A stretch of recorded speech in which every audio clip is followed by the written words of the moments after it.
अस्सलामु अलैकुम। दुरूद शरीफ पढ़ना।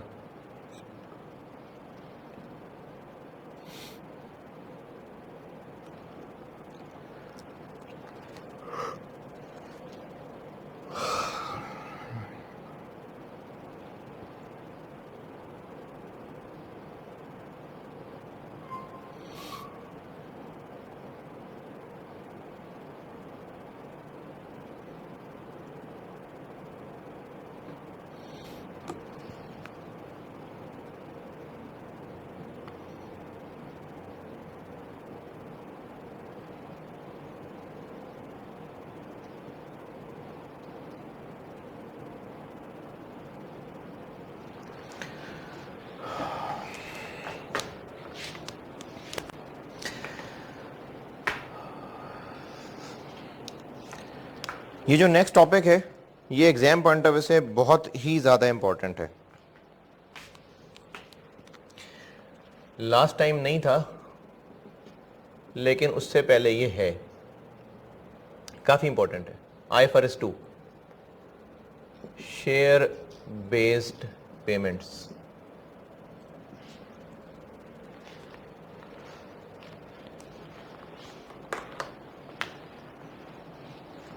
शेयर बेस्ड पेमेंट्स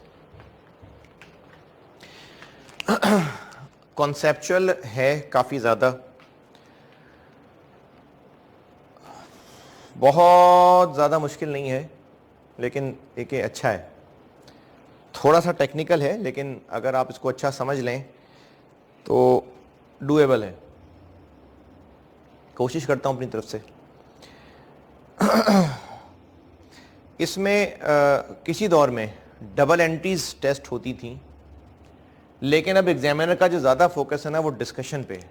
डिस्कशन कि डिस्कस करें, उस डिस्कशन में कैलकुलेशन भी आ रही होगी। ऐसा नहीं कि कैलकुलेशन तो है इस सवाल में, कैलकुलेशन ही तो कैलकुलेशन है, लेकिन विद डिस्कशन। तो इसमें मैं प्रैक्टिस कराऊंगा इसकी, और वो जो प्रैक्टिस क्वेश्चंस मैं आपको दिए हैं ना वो सारे ओरिजिनल IAS के ही हैं। है क्या जो अच्छा, आप में से अगर किसी ने स्टैंडर्ड ख़रीदे हों तो A, B और C 3 पार्ट्स हैं। बंडल जो बाइंडिंग फॉर्म है वो 5 हैं, लेकिन वैसे 3 पार्ट्स हैं। तो जो पार्ट A है वो है असल स्टैंडर्ड्स, जो आपको मैं स्टैंडर्ड पढ़ा रहा हूँ वो पार्ट A है। पार्ट B है जिसमें सपोर्टिंग एग्जाम्पल्स हैं। ये जो पार्ट B है जिसमें सपोर्टिंग एग्जाम्पल्स हैं, इसमें बड़े ही अच्छे सवाल दिए हैं IFRS 2 के। मैंने वही सारे कॉपी करके आपको उसमें दिए हैं। ये जो आपके पास PDF नोट्स है ना, ये मैंने वही सवाल कॉपी किए हैं मैं। हाँ, उनकी रिक्वायरमेंट में कहीं 1-2 चेंज की हैं, लेकिन मेनली मैंने आपको वही सवाल ही दिए हैं। बड़े अच्छे सवाल हैं, कॉन्सेप्चुअली अच्छा क्लियरिटी से आ जाएगी। तो प्रैक्टिस हम करेंगे, कॉन्सेप्ट्स क्लियर करेंगे उससे, लेकिन इस टॉपिक के सवाल में डिस्कशन भी है। उसमें आप जो कैलकुलेट कर रहे होंगे उसके विद रीजन जस्टिफिकेशन दे रहे होंगे, डिस्कस कर रहे होंगे, कैलकुलेट कर रहे होंगे, डिस्कस कर रहे होंगे, कैलकुलेट कर रहे होंगे, डिस्कस कर रहे होंगे। हाँ, डबल एंट्रीज भी टेस्ट होती रही हैं, फिर हो सकती हैं, तो डबल एंट्रीज भी हैं इसमें और डिस्कशन तो है ही। शेयर बेस्ड पेमेंट्स, नाम से आइडिया क्या हो रहा है? शेयर से ताल्लुक है, शेयर से ताल्लुक है। हम शेयर इशू कर रहे हैं तो शेयर से ताल्लुक हो गया नहीं?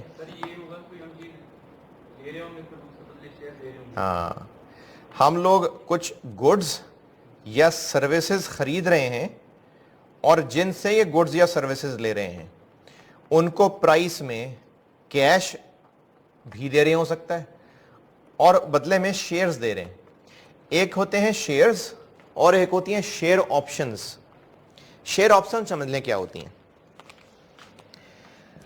अगर एक इंडिविजुअल के पास शेयर ऑप्शन है, शेयर ऑप्शन और इसकी एक्सरसाइज प्राइस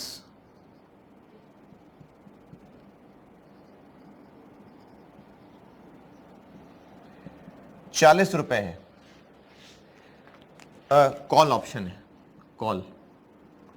इसका मतलब है कि जिसके पास ये ऑप्शन है तो उसको हक हासिल है कि वो चाहे तो इसकी कोई ना कोई डेट भी होगी, वो चाहे तो जो भी डेट है उस दिन 40 रुपए दे के कंपनी से शेयर ले सकता है। दोबारा, शेयर ऑप्शन एक कागज पे लिख के किसी बंदे को कंपनी ने ये लिख के दिया हुआ है कि अगर तुम्हारा दिल करे तो फलानी तारीख को, चलें फलानी तारीख भी लिख देते हैं,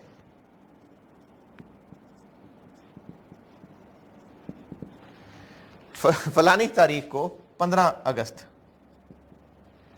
जब 15 अगस्त का दिन आएगा तो तुम्हारे पास हक है, तुम ये कागज का टुकड़ा दिखाना, तुम्हें 40 रुपए में शेयर मिल जाएगा। वो शेयर जो मार्केट में हो सकता है 75 रुपए का हो, लेकिन जिसके पास ये कागज है उसको शेयर इस दिन कितने का मिल जाएगा? 40 का। अच्छा, अगर इस दिन शेयर मार्केट में 30 रुपए का बिक रहा है तो जिसके पास ये कागज है वो जाएगा कि मुझे शेयर 40 का दे दो? तो इसलिए ऑप्शन है। जिस इंडिविजुअल के पास ये कागज का टुकड़ा है जिस पे लिखा हुआ है कि उसको ऑप्शन दी, कॉल और पुट क्या होता है ये बाद में करेंगे डिस्कशन, ये फाइनेंशियल इंस्ट्रूमेंट्स में डिस्कशन करेंगे। वैसे आपने शायद जिन्होंने भी बहुत पहले कॉस्ट अकाउंटिंग पढ़े हुए, बहुत अरसा नहीं गुजरा तो ये वहां पढ़ा होगा। जिन्होंने बहुत पहले पढ़ा था, कॉल पुट पे बाद में बात होगी। अभी बता रहा हूं मैं कि खरीदने को कहते हैं कॉल, खरीदना। शेयर ऑप्शन एक इजाजत है, जिस इंडिविजुअल के पास ये ऑप्शन है उसके पास हक है कि इस दिन वो चाहे तो 40 रुपए में शेयर खरीद सकता है। किससे खरीदे? जिसने ऑप्शन दी है, कंपनी ने दी है। चलें, तो ये इंडिविजुअल कंपनी के पास ये चिट्ठी लेके आएगा, कहते आपने तो कहा था 40 रुपए का हम शेयर देंगे, ये ले 40 रुपए दे मुझे शेयर। कंपनी को उसको शेयर देना पड़ेगा। अब चाहे वो नया इशू करे चाहे मार्केट से खरीद के दे, लेकिन उसको शेयर देना पड़ेगा। अगर कंपनी ऑप्शन देती है ना तो नया ही इशू करेगी, फिर नया ही इशू कर रही होगी। तो शेयर ऑप्शन एक कागज का टुकड़ा है जिसमें खरीदने वाले के, खरीदने नहीं, जिस जो होल्डर है इसका, उसके पास राइट है कि वो इस दिन इतने पैसे दे के शेयर ले सकता है। राइट है, ऑप्शन है, जबरदस्ती नहीं है। यानी अगर उसका मूड ना हुआ शेयर खरीदने का तो जबरदस्ती नहीं है कोई। और शेयर क्या होता है? ऑर्डिनरी शेयर की अगर बात करें जी, जो आप कह रहे हैं कि डेट तक खरीद सकते हैं, सर अगर ये डेट गुजर गई तो उसके बाद तो फिर नहीं खरीद सकता, फिर ऑफर एक्सपायर हो गई, फिर नहीं जा सकता। तो फिर राइट कैसे होगा? तो उसको लेना पड़ेगा डेट पे। अगर खरीदना चाहे तो खरीद ले। ये सवाल दोहरा देता हूं, 15 तारीख तक का टाइम है। जिसके पास शेयर ऑप्शन है वो चाहे तो 15 तारीख तक जाके कंपनी से नया शेयर ले सकता है 40 रुपए देके। ये ऑप्शन एक्सरसाइज करने 15 तारीख तक जाएगा या नहीं जाएगा, इसके मूड पे डिपेंड करता है, हालात पे डिपेंड करता है। अगर ये शेयर मार्केट से 50 रुपए का मिल रहा है तो ये मार्केट से खरीदे जाके या जिस कंपनी ने उसको ऑफर की थी उससे खरीदे जाके। और अगर शेयर नहीं चाहिए तो खरीदे, मार्केट में जाके बेच दे। और अगर मार्केट में सस्ता है शेयर तो फिर कंपनी से जाके खरीदेगा नहीं। देखें, कंपनी से खरीदेगा जाके से मुराद मेरी ये है, एक कंपनी है, कंपनी ए। कंपनी ए ने अपने किसी कस्टमर को, अपने किसी एम्प्लॉय को, किसी इंडिविजुअल को, मिस्टर एक्स को ये कहा है कि तुम ये कागज का टुकड़ा रखो, मेरी तरफ से तुम्हें वादा, 15 अगस्त तक टाइम है तुम्हारे पास, किसी भी दिन आना हो तो आ जाना, 40 रुपए देना, मैं तुम्हें शेयर दे दूंगी। नया शेयर, नया, ब्रांड न्यू, चमकता हुआ, नहीं कड़कता कड़कता नोट होता, ब्रांड न्यू शेयर दूंगा। इस कंपनी ने अपना शेयर देने का वादा किया, अपना शेयर। अब मिस्टर एक्स इस कंपनी का शेयर चाहे तो इस कंपनी से जाके नया ले ले, चाहे मार्केट से खरीद ले। अगर मार्केट में वो शेयर 60-70 रुपए का बिक रहा है तो मिस्टर एक्स मार्केट से जाके कंपनी ए का शेयर खरीदेगा या ये चिट्ठी लेके कंपनी ए के पास आएगा, उसको दिखाएगा, 40 रुपए दे के नया शेयर ले लेगा, और अगर मार्केट में 20-25 रुपए का मिल रहा है तो 20-25 रुपए का मिल रहा है मार्केट में, तो फिर ऑप्शन एक्सरसाइज करने नहीं आएगा। इसको शेयर ऑप्शन कहते हैं। ये एक फाइनेंशियल इंस्ट्रूमेंट है। ये फाइनेंशियल इंस्ट्रूमेंट्स में बताऊंगा, अभी भी आज हम बात कर रहे हैं, लेकिन शेयर ऑप्शन की डिटेल बात हम फाइनेंशियल इंस्ट्रूमेंट्स में करेंगे। तो कंपनी ए ने अगर किसी को शेयर इशू किए हुए हैं या शेयर ऑप्शन दी हुई है, अगर कंपनी ने इसको शेयर ऑप्शन दे दी तो अब कंपनी ए इनकार नहीं कर सकती। अगर ये ऑप्शन एक्सरसाइज करने आ गया तो बदले में कंपनी ए को शेयर इशू करने पड़ेंगे। तो कंपनी ने जो शेयर इशू किए हुए हैं वैसे ही, या जो शेयर ऑप्शंस दी हुई हैं, इनको इक्विटी इंस्ट्रूमेंट्स कहते हैं।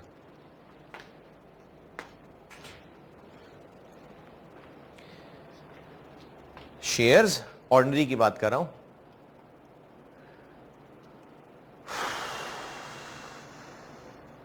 और शेयर ऑप्शंस, इनको इक्विटी इंस्ट्रूमेंट्स कहते हैं। शेयर ऑप्शन वाली बात आई समझ?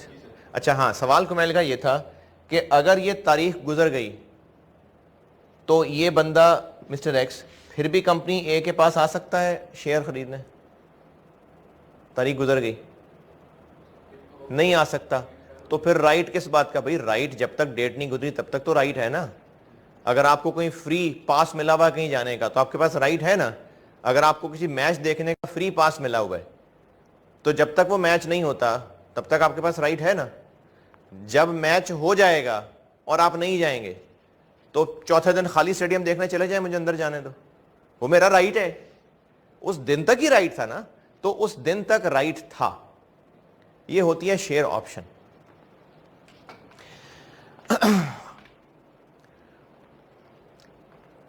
वो कंपनी जो लोगों को शेयर इशू करे पहली दफा, या ओनर्स हैं ओनर्स, और उन्हीं को दोबारा शेयर इशू करे। क्यों? राइट इशू हो सकता है, बोनस इशू हो सकता है। ये वाला राइट इशू, शेयर इशू, ये आईएफआरएस 2 में नहीं है।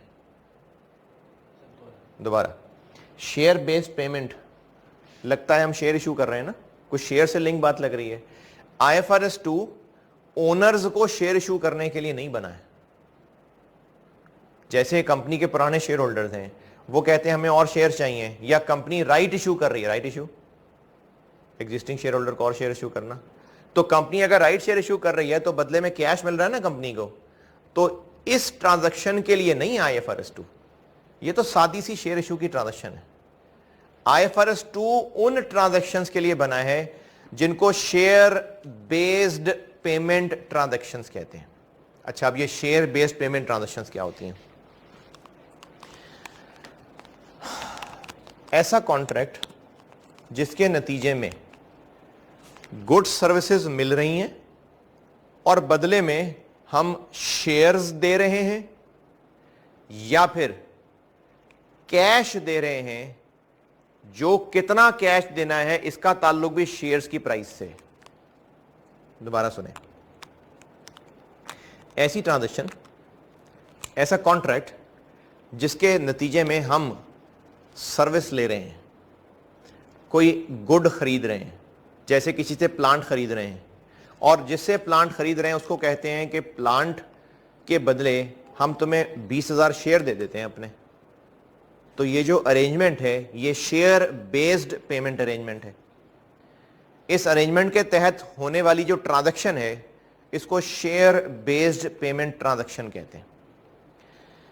बदले में हम शेयर्स दे रहे हैं। हो भी सकता था कि बदले में हम कैश दे रहे होते, लेकिन ये तो नॉर्मल परचेज होती थी।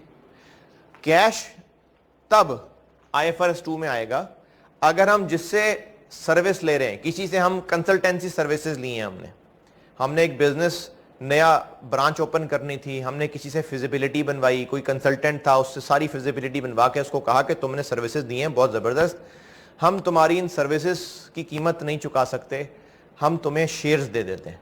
तो सर्विसेज ली और बदले में, तो ये शेयर बेस्ड पेमेंट ट्रांजैक्शन है।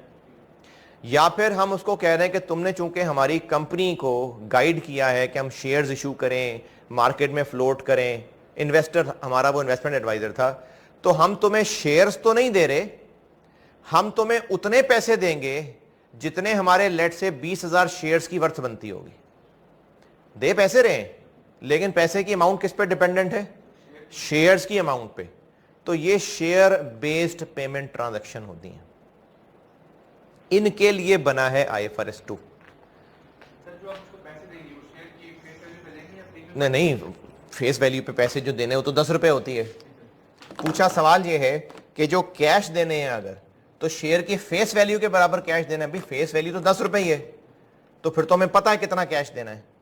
फिर ये ड्रामे करने की क्या जरूरत है कि हम तुम्हें शेयर्स की फेस वैल्यू के बराबर, वो तो भाई उतना ही है। ये ड्रामे तब होते हैं, ये बात तब होती है जब शेयर्स की प्राइस बढ़ जाए, कम हो जाए, तो हम कहते हैं जितने इनकी वैल्यू होगी उतने पैसे ले लेना। उस डेट पे। हाँ जी। तो शेयर बेस्ड पेमेंट ट्रांजैक्शंस वो हैं जिनमें या तो हम गुड्स और सर्विसेज के बदले शेयर्स दे रहे होंगे, या शेयर ऑप्शंस दे रहे होंगे, या फिर कैश दे रहे होंगे, और वो कैश कितना होगा ये भी डिपेंड करेगा शेयर की वैल्यू पे। ऐसी ट्रांजैक्शन को शेयर बेस्ड पेमेंट ट्रांजैक्शन कहते हैं। सर ये जो लास्ट लाइन आपने कहा था ये थोड़ी सी बड़ी है। क्या? आपने जो कैश दे रही है डिपेंड करेगा। चलो रहने दो, ये आगे चल के पढ़ूंगा ना, जब पढ़ाऊंगा तो समझ आ जाएगी। शेयर बेस्ड पेमेंट ट्रांजैक्शन वो ट्रांजैक्शन है जिसमें हम गुड्स सर्विसेज ले रहे हैं, प्लांट खरीद रहे हैं, बिल्डिंग खरीद रहे हैं, लैंड खरीद रहे हैं, गुड्स आ गई, या सर्विसेज ले रहे हैं, कोई कंसल्टेंसी सर्विसेज ली हैं, कोई रिपेयर मेंटेनेंस की सर्विसेज ली हैं, और इसमें ज्यादातर जो होता है ना वो एम्प्लॉयज की सर्विसेज होती हैं। यानी जो मैनेजमेंट लेवल के लोग होते हैं, टॉप मैनेजमेंट लेवल के एग्जेक्टिव्स, उनको उनकी मेहनत के सिले में शेयर्स या शेयर ऑप्शंस दे दी जाती हैं। ज्यादातर ऐसे ही होता है। यानी IFRS 2 का अगर समझें कि मेन फोकस है तो वो एम्प्लॉयज की सर्विस है, वरना इसका चांस बहुत कम होता है कि किसी से बिल्डिंग खरीदी और बदले में शेयर्स दे दिए, वो शेयर्स का क्या करेगा? किसी से प्लांट खरीदा और बदले में शेयर्स दे दिए, वो शेयर्स का क्या करेगा? या किसी से गाड़ी ठीक कराई, उसको कहा जी तुम शेयर्स रख लो। हो सकता है ऐसा, इम्पॉसिबल बातें नहीं है, हो सकता है, लेकिन बहुत ज्यादा नहीं होता।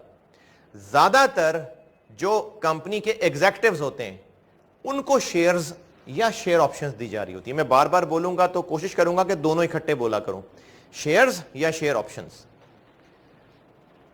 तो ज्यादातर ये एम्प्लॉयज के साथ मामला हुआ करेगा, ज्यादातर। तभी आप देखेंगे जितने सवाल भी होंगे वो एम्प्लॉयज के होंगे, ज्यादातर, हमेशा नहीं, या जितनी मैं मिसालें दे रहा हूंगा वो भी एम्प्लॉयज की होंगी। तो शेयर बेस्ड पेमेंट ट्रांजैक्शंस वो हैं जिनमें हम गुड्स सर्विसेज ले रहे हैं, हम यानी कंपनी, और बदले में या तो शेयर्स दे रहे हैं, या शेयर ऑप्शंस दे रहे हैं, या कैश दे रहे हैं। अच्छा, कैश कितना देना है ये भी डिपेंडेंट है शेयर की वैल्यूज के ऊपर।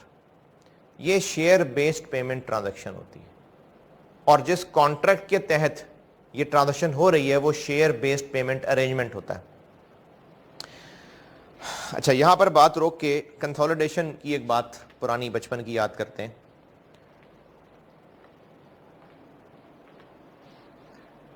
कुछ इंटर कंपनी ट्रांजैक्शंस भी होती हैं, यानी पेरेंट ने सब्सिडरी को गुड्स बेच दी और पेरेंट को कुछ पैसे दे दिए, सब्सिडरी ने लोन दे दिया, तो उनकी आपस की ट्रांजैक्शंस होती हैं। जब आपस की ट्रांजैक्शंस होती हैं तो आपस का इंटर कंपनी बैलेंस भी हो सकता है, जिसमें एक ने दूसरे के नाम का पेएबल रिसीवेबल बना लिया होते हैं, वो हम एलिमिनेट भी किया करते हैं उसको। तो ऐसा हो सकता है कि कंपनी एस ने गुड्स खरीदी हो, सर्विसेज ली हो, और जिस पार्टी से ये सर्विसेज गुड्स ली हो उसके पैसे वो जी अब्बा जी से लेना। ट्रांजैक्शन हो सकती है ना ऐसे कि इसके पैसे वो अब्बू देंगे आके।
हम इंडिविजुअल्स में हो सकता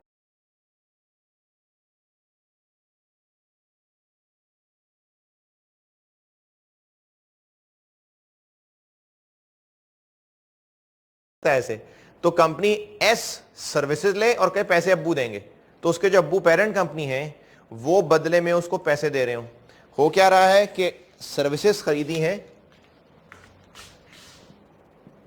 कंपनी बी ने, मिस्टर एक्स ने सर्विसेज इसको दी हैं और इन सर्विसेज के बदले शेयर इशू बी की बजाय ए कर रहा है क्योंकि ये इसकी पेरेंट कंपनी है। तो ये ऐसे भी हो सकता है, ये भी शेयर बेस्ड पेमेंट ट्रांजैक्शन है क्योंकि एंट्री तो बहरहाल करनी है ना, चाहे इसको डेबिट करना है इसने लेकिन एंट्री तो करनी है, तो ये भी शेयर बेस्ड पेमेंट ट्रांजैक्शन है। अब ये जितनी सारी मैंने कहानियां सुनाई हैं, एक तो जो आपको नोट्स दिए हुए हैं उनमें टॉप पे स्कोप पढ़ लें, स्कोप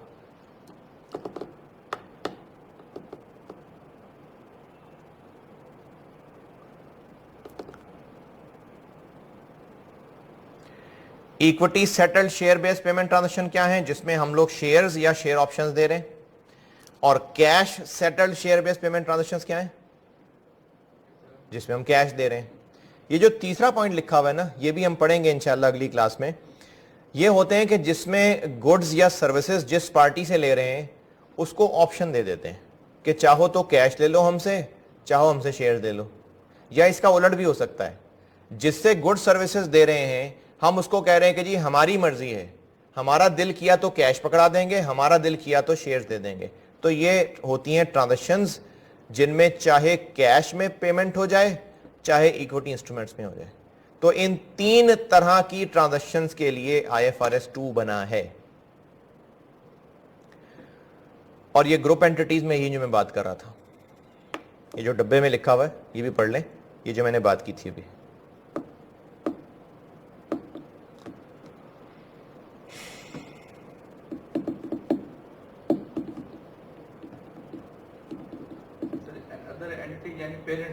पेरेंट सब्सिडरी,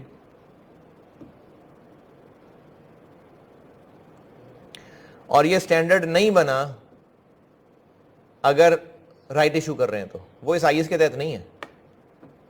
इसी तरह से अगेन कंसोलिडेशन, कंसोलिडेशन में पेरेंट ने सब्सिडरी के शेयर्स खरीदे होते थे, किन लोगों से, जो इनके पुराने शेयर होल्डर होते थे, और बदले में उनको कैश दिया हो सकता था या अपने शेयर इशू किए हो सकते थे। ये भी पढ़ा हुआ है कंसोलिडेशन में, पढ़ा था ना भाई, है ना यादें ऐसी अंधेरा अंधेरा सा, वह काफी है। तो पेरेंट ने सब्सिडरी के शेयर्स खरीदते हुए अगर बदले में अपने शेयर इशू किए हैं, इसको बिजनेस कॉम्बिनेशन कहते हैं, तो ये भी IFRS 2 में नहीं है। इसने इसके शेयर्स खरीदे, ये इसकी सब्सिडरी है, किससे खरीदे शेयर्स, कंपनी से खरीद लिए नहीं, जिन लोगों के पास इसके शेयर्स हैं उन लोगों से खरीदे, और बदले में कैश दिया तो फिर तो कोई मसला ही नहीं है। लेकिन अगर बदले में अपने शेयर इशू किए तो ये भी तो शेयर इशू ट्रांजैक्शन हो गई ना, लेकिन ये ट्रांजैक्शन IFRS 2 में नहीं आ रही क्योंकि ये IFRS 3 में कवर्ड है। तो ये स्कोप के अंदर लिखा हुआ है सारा।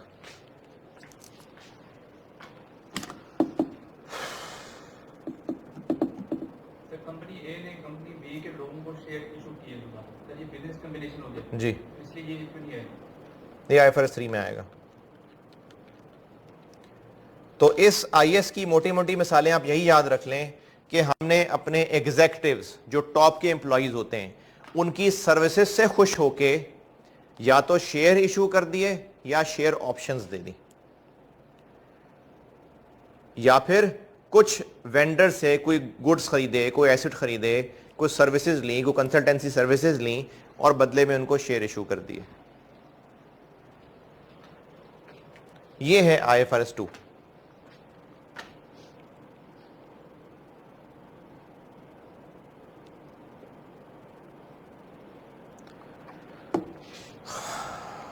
शेयर बेस्ड पेमेंट ट्रांजैक्शन थोड़ी सी क्लियर हुई।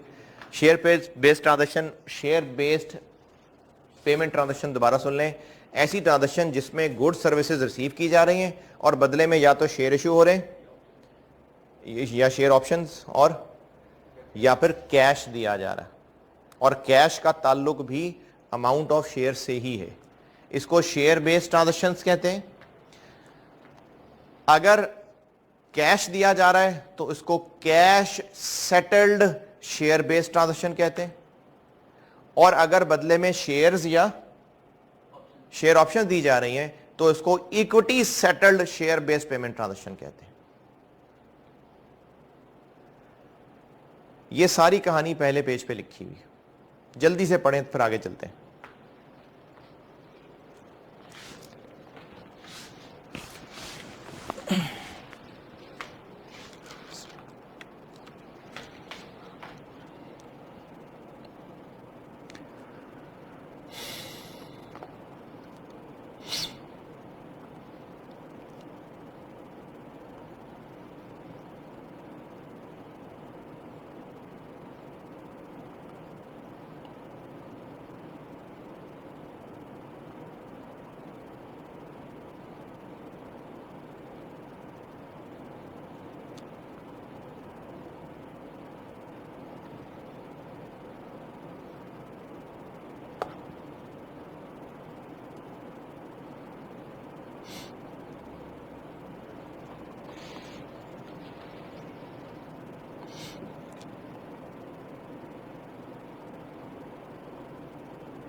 सर ये वेस्टिंग कंडीशन बता देंगे।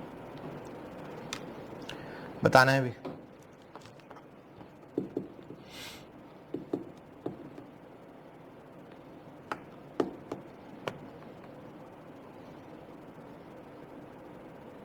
सर ये पहली लाइन में लिखा हुआ है कि an agreement between the entity और an other group of entity और any shareholder of any group of entity. Sir ये शेयर होल्डर यानी हमारा पहली दफा हम उसको इशू कर रहे हैं, लेकिन उसके किसी और जगह पे शेयर हो सकते हैं, इसका ये मतलब है। क्या क्या क्या सर ये जो फर्स्ट लाइन पे लिखा हुआ है कि any shareholder of any group anti, मतलब किसी और का शेयर होल्डर, हम उसको पहली दफा शेयर कर रहे हैं। देखो, सब्सिडरी पेरेंट तो हो गया ना, जो एक कंपनी होती है। कोई इंडिविजुअल भी हो सकता है जो हमारा शेयर होल्डर है। अब उस इंडिविजुअल के साथ हमारी कोई ज़ाती ट्रांजेक्शन है कि तुम जो सर्विसेज लोगे चलो उसके शेयर्स हम दे देंगे उस कंपनी को, तो ये वो इंडिविजुअल शेयर होल्डर आ गए। लेकिन आपने कहा है कि ये तो पहली दफा इशू कर रहे हैं, राइट इशू तो होना नहीं चाहिए। अरे नहीं नहीं, उस इंडिविजुअल को शेयर इशू नहीं कर रहे।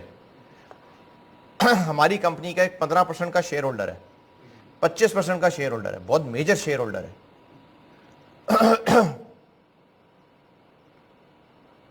उसको हमने को गाड़ी दी है, उसने जहां से गाड़ी ली उस कंपनी को कहा कि इससे आके तुम शेयर ले लो। अच्छा, उस कंपनी को करें।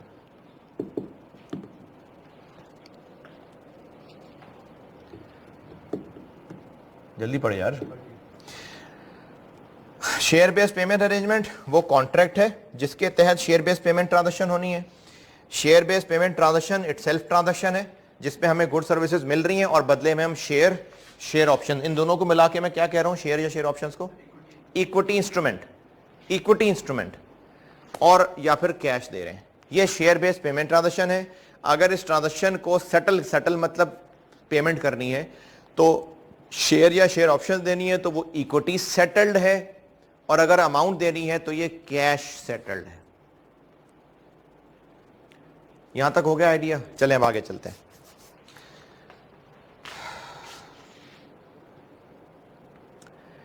इस ट्रांजैक्शन को रिकॉर्ड करने में एक मसला यह होगा कि अगर हम एक कंसल्टेंट से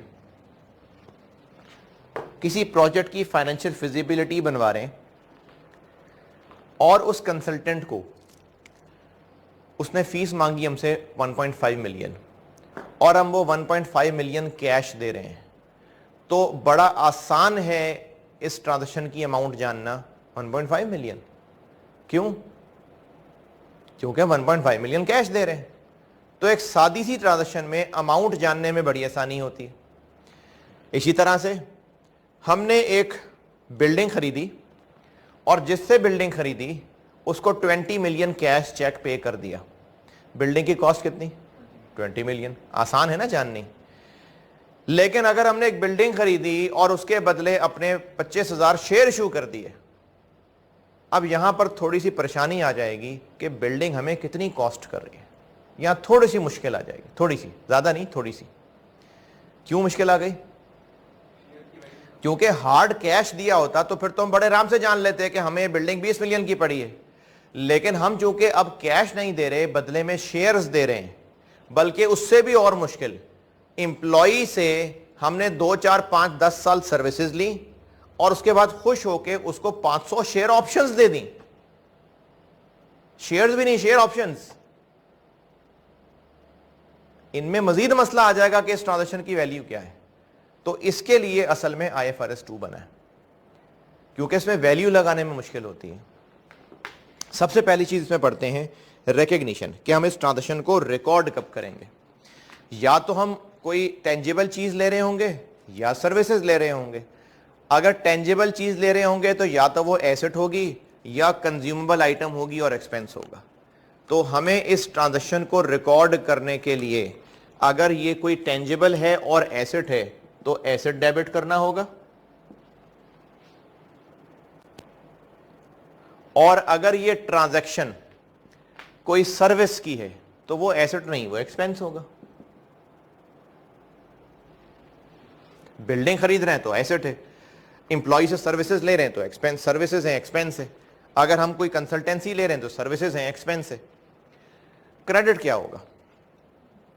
अच्छा, इस पे बाद में बात करूंगा कि इस ट्रांजैक्शन की अमाउंट क्या होगी। पहले मैं बात कर रहा हूं कि एंट्री कब करनी है। क्रेडिट क्या होगा? मैंने 2 बातें की हैं, या तो वो इक्विटी सेटल्ड ट्रांजैक्शन है। इक्विटी सेटल्ड ट्रांजैक्शन क्या है? जिसमें हमने इन सर्विसेज और गुड्स के अगेंस्ट कंसिडरेशन क्या देनी है? शेयर्स या शेयर ऑप्शंस। या फिर कैश सेटल्ड है। कैश सेटल्ड क्या होगा? जिसमें हमने गुड्स सर्विसेज के बदले कैश देना है। तो अगर कैश सेटल्ड ट्रांजैक्शन है तो कैश क्रेडिट होना चाहिए, और अगर इक्विटी सेटल्ड ट्रांजैक्शन है तो इक्विटी क्रेडिट होनी चाहिए। तो अगर इक्विटी सेटल्ड है तो यहां पर इक्विटी क्रेडिट हो जाती है, और अगर कैश सेटल्ड है, अच्छा चूंकि ये जो कैश सेटल्ड है ना, मैंने क्या कहा है कैश सेटल्ड को क्या होती है ट्रांजैक्शन? हाँ, तो फॉरेन कैश नहीं दे रहे होते। अगर फॉरेन कैश दे दें तो सिंपल कैश ट्रांजैक्शन होगी ना, तो उसमें कुछ अरसे बाद कैश देना होता है। तो फिर आज हम बनाते हैं एक लायबिलिटी।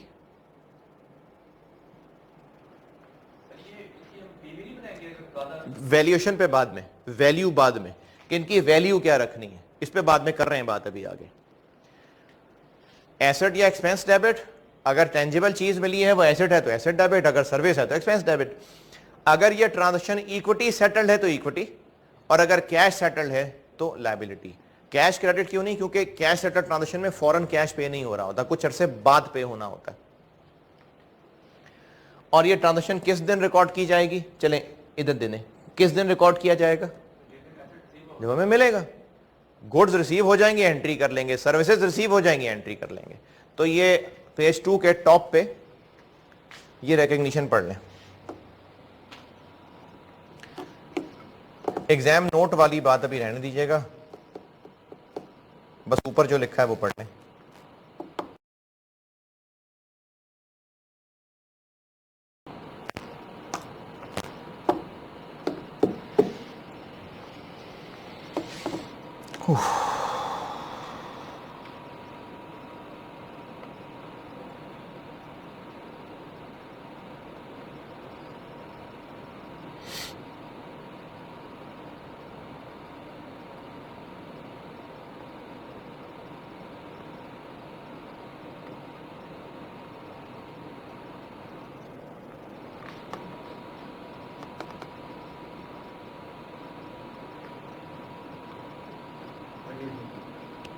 पढ़ लिया, ये बात की हुई है।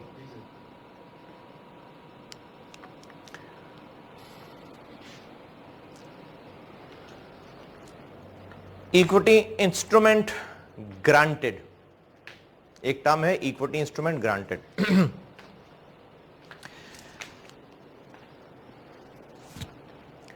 अगर एक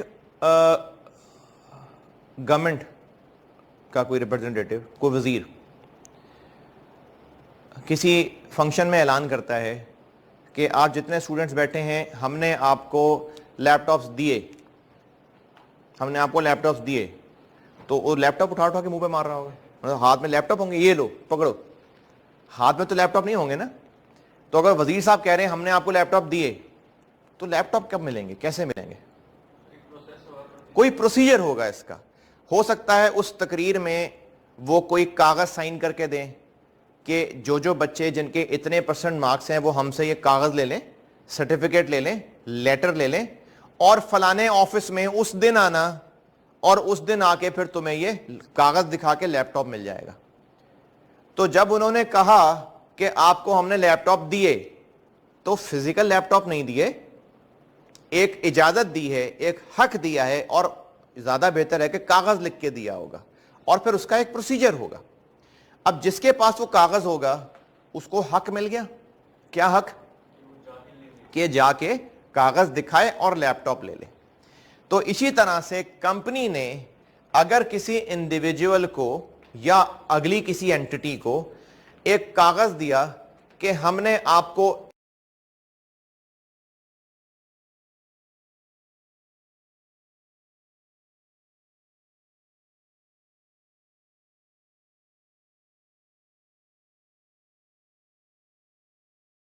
इजाजत दी, राइट दिया, फलाने दिन आ जाए,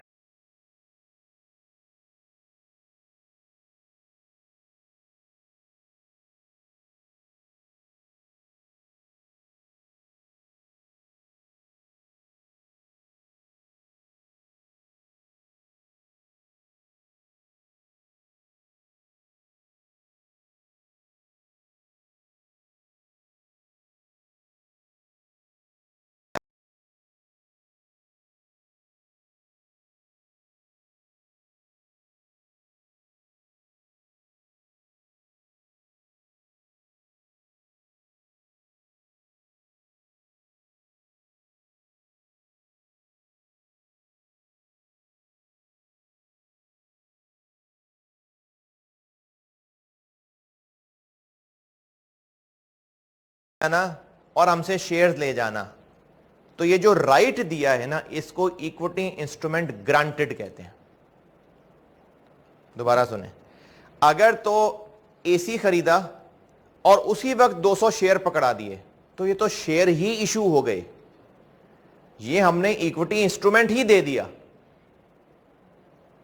लेकिन अगर शेयर एसी लिया और कहा कि हम तुम्हें कागज पे लिख के दे रहे हैं, 15 दिन देखेंगे, अगर तो एसी सही चल गया, 15 दिन बाद ये कागज दिखाना और हमसे शेयर ले लेना। अब ये जो कागज है, ये उस एसी वाले के पास राइट आ गया ना टू रिसीव शेयर, इस कागज को इक्विटी इंस्ट्रूमेंट ग्रांटेड कहते हैं।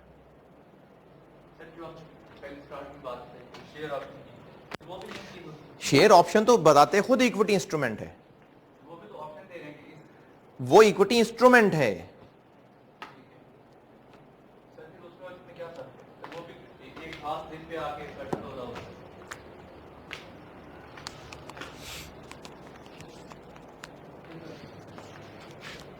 अच्छा, ये सवाल पूछा है कि शेयर ऑप्शन भी तो एक राइट ही था। शेयर ऑप्शन को थोड़ा क्लियर कर लेते हैं। कंपनी ए का शेयर, ऑर्डिनरी शेयर,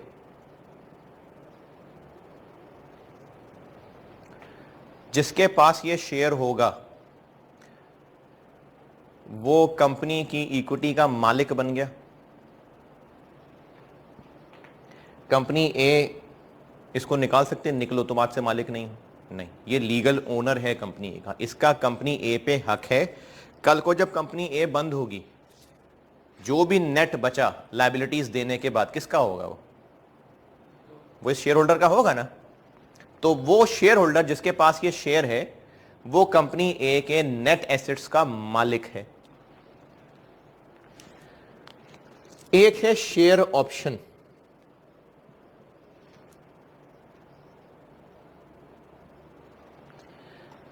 जिसके पास ये शेयर ऑप्शन है, एक कागज का टुकड़ा है,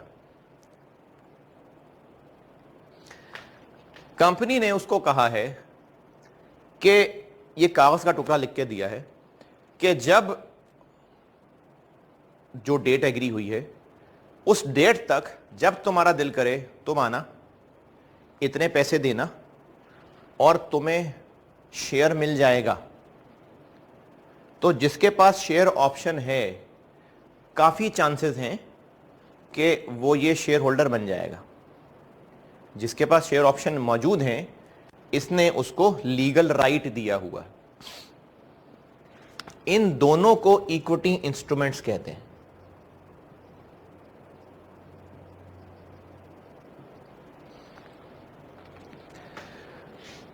अब जो शेयर ऑप्शन है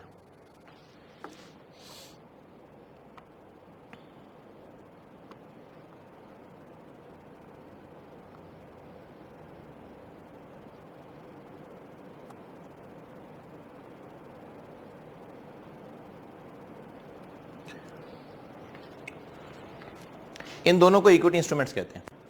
जिसके पास ये है वो तो कंपनी का पक्का ओनर है, और जिसके पास ये है अगर वो ओनर बनना चाहे तो इसको ओनर बनने से रोक सकती है? नहीं। पक्का ओनर है और ओनर बनना चाहे तो कंपनी इसको ओनर बनने से नहीं रोक सकती। ये शेयर तो नहीं है लेकिन शेयर का करीबी रिश्तेदार है। चूंकि शेयर का करीबी रिश्तेदार है तो उसको भी फैमिली का हिस्सा बना लिया। जैसे हम अपने कजन्स को ना, जो फर्स्ट कजन्स हैं, उनको भाई कह लेते हैं, भाई है जी, फर्स्ट कजन है, भाई है। लेकिन जो कोई बहुत दूर का कजन है उसको भाई कम ही कहेंगे, कजन कहेंगे। एक जो सगा भाई है वो तो पक्का भाई है ना। एक जो फर्स्ट कजन है उसको भी भाई कहा जा सकता है। ये सगा भाई, ये फर्स्ट कजन, इन दोनों को भाई कह लेते हैं। एक है फुफ्फो की नंद के जेठ की देवरानी के मामू का बेटा।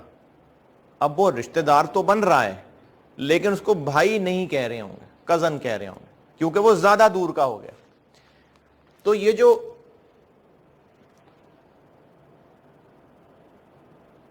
इक्विटी इंस्ट्रूमेंट ग्रांटेड होता है ना,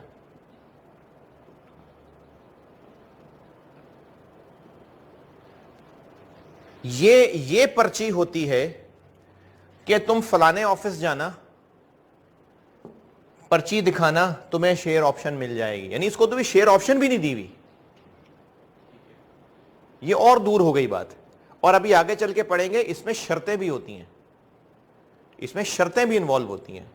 शर्तें नहीं भी इन्वॉल्व, कम से कम उसका चल के यहां तक जाना तो भी इन्वॉल्व है ना। तो ये चूंकि ज्यादा दूर है तो इसको भी इक्विटी इंस्ट्रूमेंट नहीं कहते।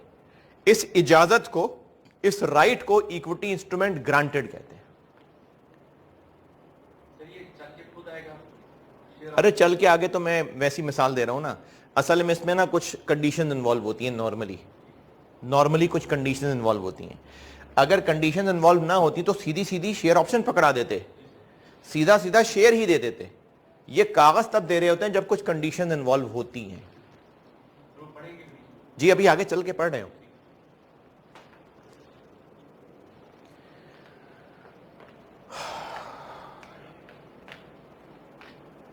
बात क्या हो रही थी?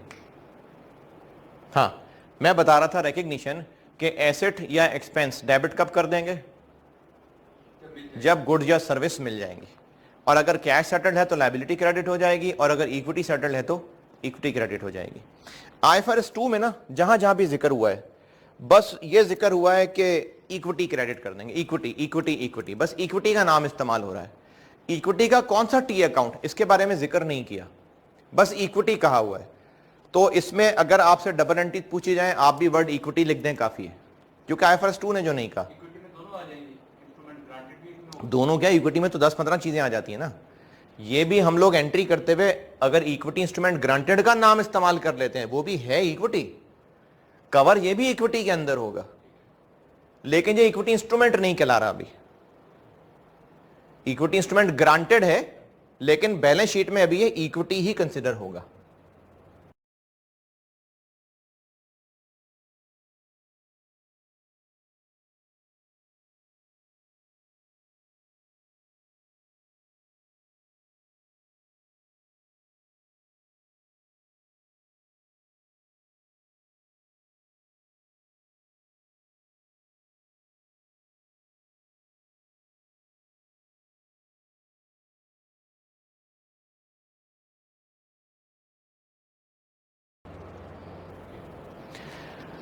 तो इसका नाम तो नहीं मेंशन्ड आईएफआरएस में, लेकिन हम इक्विटी लिख लेंगे एंट्री में, वो भी ठीक है।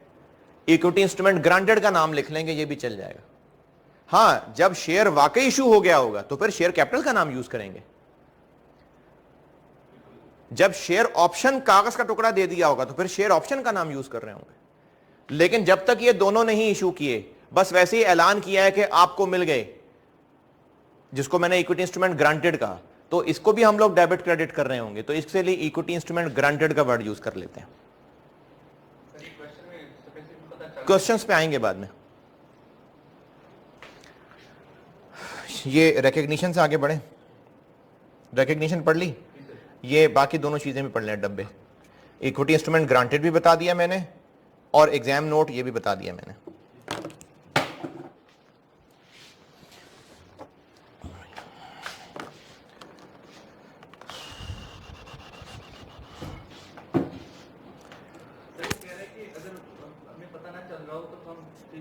बेटर है कि हम ये यूज कर रहे हैं इक्विटी इंस्ट्रूमेंट ग्रांटेड क्रेडिट में, तो हम सब बेट पार्टी ये यूज कर लेंगे, हमें पता ना चल रहा हो जी। बाकी प्रैक्टिस में आएंगे ना, ये आपको क्लियर हो जाएगा कि पता चल रहा है कि नहीं चल रहा। तो एक है इक्विटी सेटल्ड, एक है कैश सेटल्ड, और एक है ऑप्शन। ऑप्शन शेयर ऑप्शन नहीं, ऑप्शन के या तो कैश ले लो या शेयर ले लो। मैंने 3 ट्रांजैक्शंस बोली है ना, तो इन 3 को हमने इस आईएफआरएस में पढ़ना है। इक्विटी सेटल्ड, कैश सेटल्ड, या ऑप्शन के चाहे इक्विटी चाहे कैश, ये 3 पढ़नी है हमने चीजें। ज्यादा टाइम इसमें इक्विटी पे लगेगा। आज की क्लास में कोशिश करता हूं इक्विटी हो जाए, कोशिश करता हूं, पूरी नहीं होगी लेकिन मेजॉरिटी पोर्शन कोशिश करूंगा कि हो जाए। कल की उम्मीद है, कोशिश है कि पूरा खत्म हो जाए, नहीं हुआ तो चलो थोड़ा सा और रह जाएगा। तो अब से ऑनवर्ड डिस्कशन इक्विटी सेटल्ड पे करने लगा हूं। इक्विटी सेटल याद रख लीजिए, वो है जिसको सेटल करने में या तो हम शेयर्स इवेंचुअली इशू कर रहे होंगे या फिर इवेंचुअली शेयर ऑप्शन दे रहे होंगे। अच्छा, हमने जब शेयर ऑप्शन दे दी ना, फिर अब वो दूसरे बंदे पे डिपेंड करता है, वो आएगा पैसे देगा तो शेयर इशू होंगे। हमने शेयर ऑप्शन दे दी, तो ये फाइनेंशियल इंस्ट्रूमेंट्स हैं शेयर ऑप्शन, ये फाइनेंशियल इंस्ट्रूमेंट्स में पढ़ेंगे हम। तो अब से ऑनवर्ड मैं इक्विटी सेटल्ड की बात करने लगा हूं, ठीक है। अब मैं जो बात कर रहा हूं, आप ध्यान में मिसाल रखिए कि गुड सर्विसेज ले रहे हैं और बदले में इक्विटी सेटल्ड, इक्विटी दे रहे हैं, शेयर्स या शेयर ऑप्शन। इस ट्रांजैक्शन की, यानी मैं अभी क्या बताने लगा हूं, ये अब मसला ये आएगा कि इस एंट्री की अमाउंट क्या होगी। प्रेफरेंस, जो चीज हमें मिल रही है अगर उसकी फेयर वैल्यू निकल सकती है तो इस एंट्री की अमाउंट उसकी फेयर वैल्यू होगी। लेकिन अगर मजबूरी, जो गुड या सर्विस हम ले रहे हैं उसकी फेयर वैल्यू नहीं निकल सकती, तो फिर मजबूरन इसकी फेयर वैल्यू होगी। दोबारा, इसकी मेजरमेंट क्या होगी, इस ट्रांजैक्शन को रिकॉर्ड किस पे करेंगे। जो गुड और सर्विस हम ले रहे हैं, जैसे हम बिल्डिंग खरीद रहे हैं, वो बिल्डिंग मार्केट में 20 मिलियन की बिकती है, उसका रेट है, तो हम building debit 20 million, equity credit 20 million. चाहे जो हम शेयर इशू कर रहे हैं उनकी मार्केट वर्थ चाहे 25 मिलियन हो, लेकिन ये ट्रांजैक्शन किस पे रिकॉर्ड होगी, बिल्डिंग की फेयर वैल्यू पे। तो प्रायोरिटी क्या है, गुड या सर्विस की फेयर वैल्यू। अच्छा, इसी तरह और मिसाल, हमने फाइनेंशियल कंसल्टेंसी ली किसी फर्म से, उनसे हमने कुछ फिजिबिलिटीज बनवाई, फिर शेयर इशू में भी उन्होंने हमारी मदद की काफ़ी। हम उनकी सर्विस के अगेंस्ट उनको शेयर इशू करना चाह रहे हैं और वो कह रहे हैं कि हम इस तरह की सर्विसेज के लिए 2 मिलियन लेते हैं, तो ये 2 मिलियन उन सर्विसेज की फेयर वैल्यू हो गई ना, तो 2 मिलियन डेबिट और इक्विटी भी 2 मिलियन क्रेडिट। यानी इस ट्रांजैक्शन की प्रायोरिटी क्या है? गुड्स या सर्विसेज की फेयर वैल्यू, इररिस्पेक्टिव कि हम जो इक्विटी इशू कर रहे हैं उसकी फेयर वैल्यू क्या है। लेकिन अगर इनकी फेयर वैल्यू नहीं पता तो फिर दूसरा नंबर इसकी फेयर वैल्यू। मेजरमेंट के अंदर देखिए, मैंने एक मेजरमेंट में नहीं, एक मैंने हेडिंग दी हुई है ओवरव्यू ऑफ मेजरमेंट, तो इसमें यही 2 बातें लिखी हुई हैं, पढ़ लें।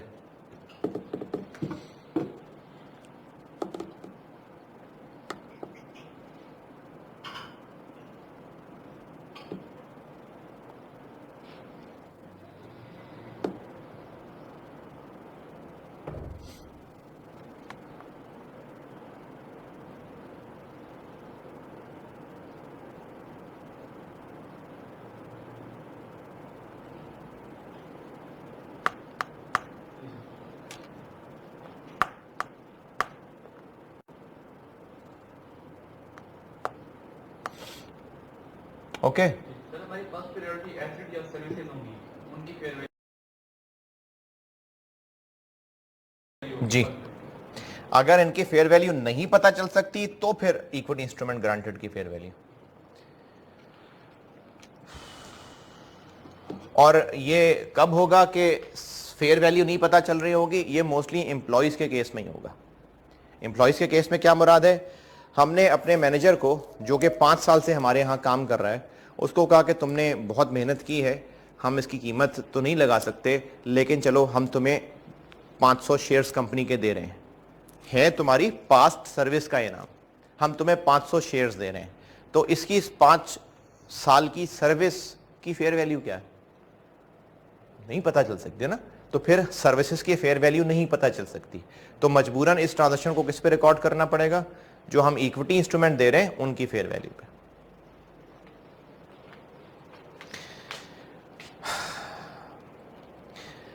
अच्छा, इसमें एक चीज पे गौर करिएगा, फेयर वैल्यू ऑफ शेयर्स पे नहीं। क्या लिखा हुआ? अगर गुड्स और सर्विसेज की फेयर वैल्यू नहीं पता चल सकती, दूसरा column. Eight the fair value of equity instrument granted. हाँ जी, एट ग्रांटेड। किसकी fair value? Equity instrument. Equity instrument granted की फेयर वैल्यू, इस कागज की फेयर वैल्यू, इसकी फेयर वैल्यू नहीं, इस कागज की फेयर वैल्यू। सर ये तब होगी जब कंडीशन पूरी होगी। हाँ, तो अभी नहीं, क्या क्या? आपने कहा इक्विटी इंस्ट्रूमेंट ग्रांटेड तब होती है जब कोई फलानी अगर कोई कंडीशंस भी लिंक होती हैं तो इस कागज की फेयर वैल्यू। अब वो कागज की फेयर वैल्यू कैसे निकलेगी, इस पे भी हम आगे चलते हैं।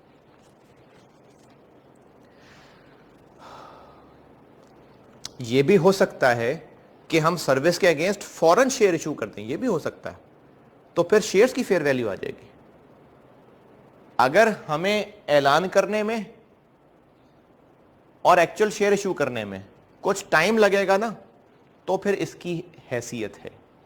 देखिए ना, अगर मैंने लैपटॉप की मिसाल दी थी, वजीर साहब ने ऐलान किया कि आप लोगों को लैपटॉप मिलेंगे, बस आपने देखना यह है कि जिस जिस बच्चे के 80% मार्क्स हों, उसके पास ये संदें हों, उसके अब्बा जी की सैलरी स्लिप भी हो, ये कागजात पूरे कर दो, 15 दिन का हम टाइम दे रहे हैं तुम्हें, 15 दिन बाद ये कागज दिखा के तो लैपटॉप ले लेना। तो अब जब उनको ऐलान किया गया है और उनको कागज लिख के दे दिया गया है, तो असल लैपटॉप लेने में 15 दिन है ना, तो ही इस कागज को वो संभाल के रखेगा ना। लेकिन अगर ऐसा था कि जिन जिन बच्चों को इतने इतने नंबर हैं उनको हम लैपटॉप बांट रहे हैं, और वजीर साहब ने इधर ऐलान किया और उधर बंदा खड़ा हुआ और सबको लैपटॉप देने शुरू कर दिए, तो फिर इस ऐलान वाले कागज की कोई हैसियत है? नहीं है ना। तो ये जो एक कागज है, इसकी एग्जिस्टेंस तभी है अगर इन शेयर्स के या शेयर ऑप्शंस के इशू होने में कुछ टाइम हो, तो फिर वो कागज संभाल के रख रहा होगा ना। ये कागज वाली बात समझ आ रही? तो ही इस कागज की कोई हैसियत है। अगर फौरन ही शेयर इशू कर दिए, फौरन ही लैपटॉप ले दिया, तो फिर तो लैपटॉप मिल गया ना। तो हो सकता है कि हम अपने एम्प्लॉय को फौरन ही शेयर इशू कर दें, तो फिर ये ट्रांजैक्शन किसकी फेयर वैल्यू पे रिकॉर्ड होगी? शेयर की शेयर ही की फेयर वैल्यू पे। फौरन ही ऑप्शंस दे दी, किसकी फेयर वैल्यू पे रिकॉर्ड होगी? ऑप्शंस की फेयर वैल्यू पे। लेकिन अगर अभी कागज दिया हुआ है, अभी कहा है कि साल बाद मिलेंगे शेयर्स, शेयर ऑप्शंस 2 साल बाद मिलेंगी, तो तब तक वो कागज संभाल के रखेगा ना, कागज को चूम चूम के रखेगा। तो इस कागज की हैसियत आ गई, तो फिर इस कागज की फेयर वैल्यू पे। सर ये जो अभी आपने बात बताई सर, ये समझ आ गई। तो एक चीज ये कंफ्यूज करिए, जो शेयर ऑप्शन होता है उसकी भी एक एक्सरसाइज डेट होती है सर, वो फौरन एक्सरसाइज नहीं होता सर, 15 दिन बाद, लगते महीने बाद। सर फिर ये भी तो सेम चीज होगी। जो शेयर ऑप्शन है ना, उसमें कंपनी ने अपनी तरफ से उस दूसरे बंदे को राइट मुकम्मल दे दिया हुआ है। अब कंपनी ना नहीं कर सकती, उसको राइट मिल चुका हुआ है। लीगली कंपनी बाउंड है, वो दे सकती है। ये बाकायदा एक लीगल इंस्ट्रूमेंट होता है। ये जो कागज होता है ना, अलहदा से, मैंने कहा ना, ये कागज नॉर्मली तभी होता है जब कुछ कंडीशंस दी होती हैं, तो इस कागज की हैसियत होती है। जी बाकी लोगों को भी सवाल दोहरा रहा हूं, कंफ्यूजन हो रही है कुमैल को इस बात में कि जी शेयर ऑप्शन ये भी एक इजाजत है, ये जो मैं कागज की बात कर रहा हूं ये भी एक इजाजत है। ये जो शेयर ऑप्शन है ना, अच्छा जो शेयर है वो तो पक्का शेयर है, जो शेयर ऑप्शन है ये भी कंपनी ने एक कागज पक्का पक्का लिख के दे दिया है। जिसके पास शेयर ऑप्शन है, कंपनी अब उसको शेयर इशू करने से नहीं रोक सकती। इधर ये पैसे पकड़ाएगा, उधर कंपनी को शेयर इशू करना पड़ेगा, पक्का। ये भी ऑलमोस्ट पक्का काम है, तो इसलिए इसको भी इक्विटी इंस्ट्रूमेंट ही कह लेते हैं। ये है कि कंपनी ने एम्प्लॉय की सर्विसेज से खुश होकर उसको शेयर्स देने का फैसला किया है, और ये कहा है कि हम तुम्हें 6 महीने बाद देंगे शेयर्स, पक्के तुम्हारे हैं, 6 महीने बाद देंगे। अब ये जो उसको 6 महीने बाद शेयर्स देने का वादा कर लिया, उस एम्प्लॉय के पास 6 महीने बाद शेयर्स लेने का एक हक आ गया ना। सर आपने वादा किया था, ये जो हक है ये इक्विटी इंस्ट्रूमेंट ग्रांटेड है।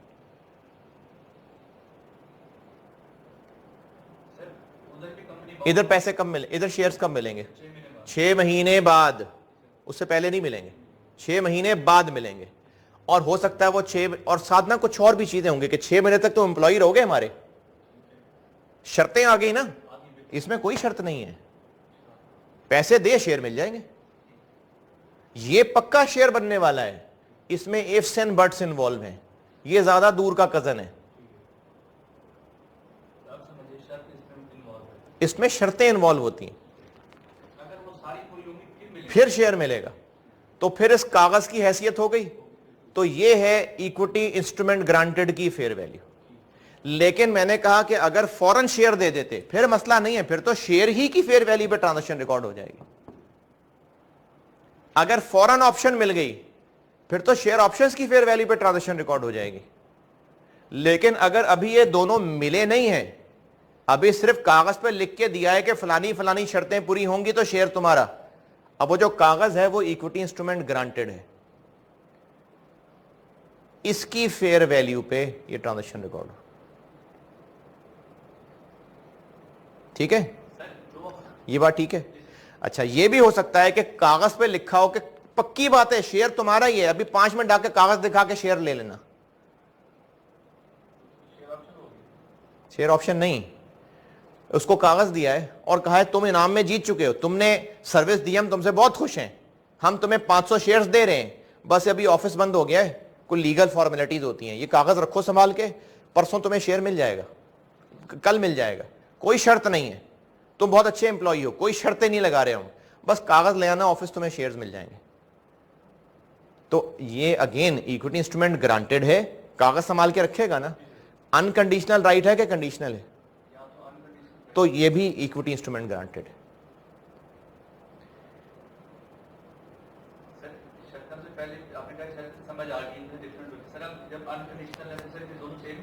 क्या दोनों सेम हो गए? ये शेयर ऑप्शन जिसके पास है वो पैसे देगा तो उसको शेयर मिलेगा, पक्का शेयर। और कंपनी नहीं रोक सकती, इसको शेयर ऑप्शन कहते हैं। ऑप्शन, अगर ये खरीदना चाहे तो खरीद रहे, ना खरीदना चाहे तो ना खरीदे, इसको शेयर ऑप्शन बोलते हैं। चूंकि ये बहुत करीबी है और ये एक बहुत नॉर्मल यूज होने वाला कागज है, इसको शेयर ऑप्शन बाकायदा नाम दिया गया है।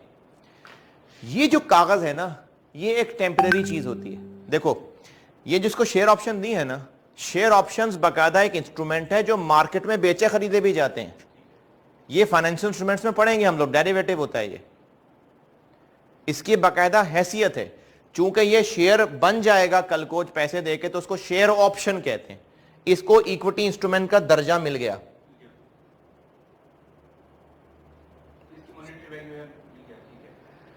ये हमने अपने एम्प्लॉय को कहा था कि तुमने 4 साल हमारे पास नौकरी की है, 2 को साल और नौकरी कर लो, ये कागज संभाल के रखना। 2 साल बाद कागज दिखाओगे और कहोगे कि हाँ जी मैंने तो 2 साल नौकरी की है, तुम्हें शेयर्स मिल जाएंगे। ये कागज इक्विटी इंस्ट्रूमेंट ग्रांटेड। अभी भी नहीं बात क्लियर हो रही? सर एक क्वेश्चन मेरा, सर ये देखिए आपने भी कहा कि शेयर ऑप्शन मार्केट में वैसे भी सेल होता है, सर ये किसी पते के बाद वो चाहे किसी को बेच सकता है ये जी, हाँ जी, वो फिर उसकी जगह वो आप ले सकते हैं सर, लेकिन जो इक्विटी इंस्ट्रूमेंट ये ही सेल हो, ये उसी ही से ताल्लुक रखता है, उसी से बंदे को मिलेगा, वो लेने हैं। क्योंकि उसी को राइट दिया गया है, बाकायदा शेयर बेस्ड पेमेंट अरेंजमेंट के तहत राइट दिया गया। कुछ बात होगी क्लियर? चलो अब इससे आगे चलते हैं, बहुत सारा काम है आगे करने वाला, बहुत हम पीछे रह गए।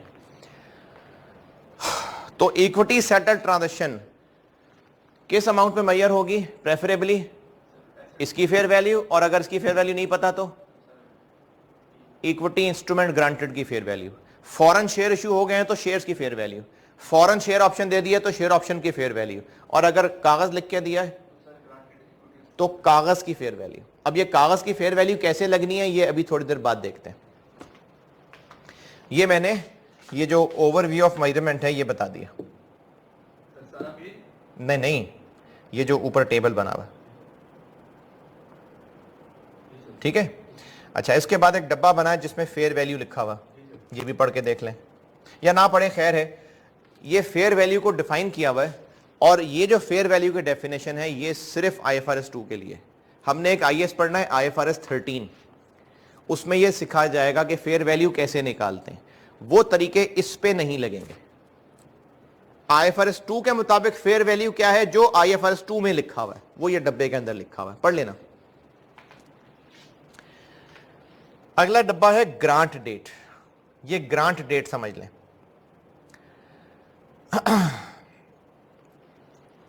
इस एंट्री की अमाउंट क्या रखनी है, और अगर इनकी फेयर वैल्यू नहीं पता, अब इसकी फेयर वैल्यू तो हो सकता है हर रोज चेंज हो रही हो, शेयर्स की वैल्यू नहीं चेंज हो सकती, चेंज हो सकती है ना, तो फिर किस दिन की वैल्यू? तो इसकी वैल्यू लेनी है ग्रांट डेट की वैल्यू, ग्रांट डेट की वैल्यू। ये उस राइट वाले कॉलम में लिखा हुआ है कि at the fair value of equity instrument granted, कब? Measured at grant date.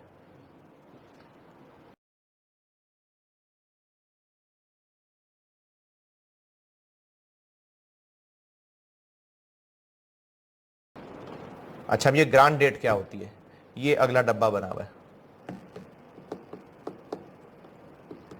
ये डब्बा पढ़ लें, ग्रांट डेट वाला डब्बा पढ़ लें। आपको सवाल में ग्रांट डेट दी होगी, लेकिन वैसे होती क्या है वो ये पढ़ लें।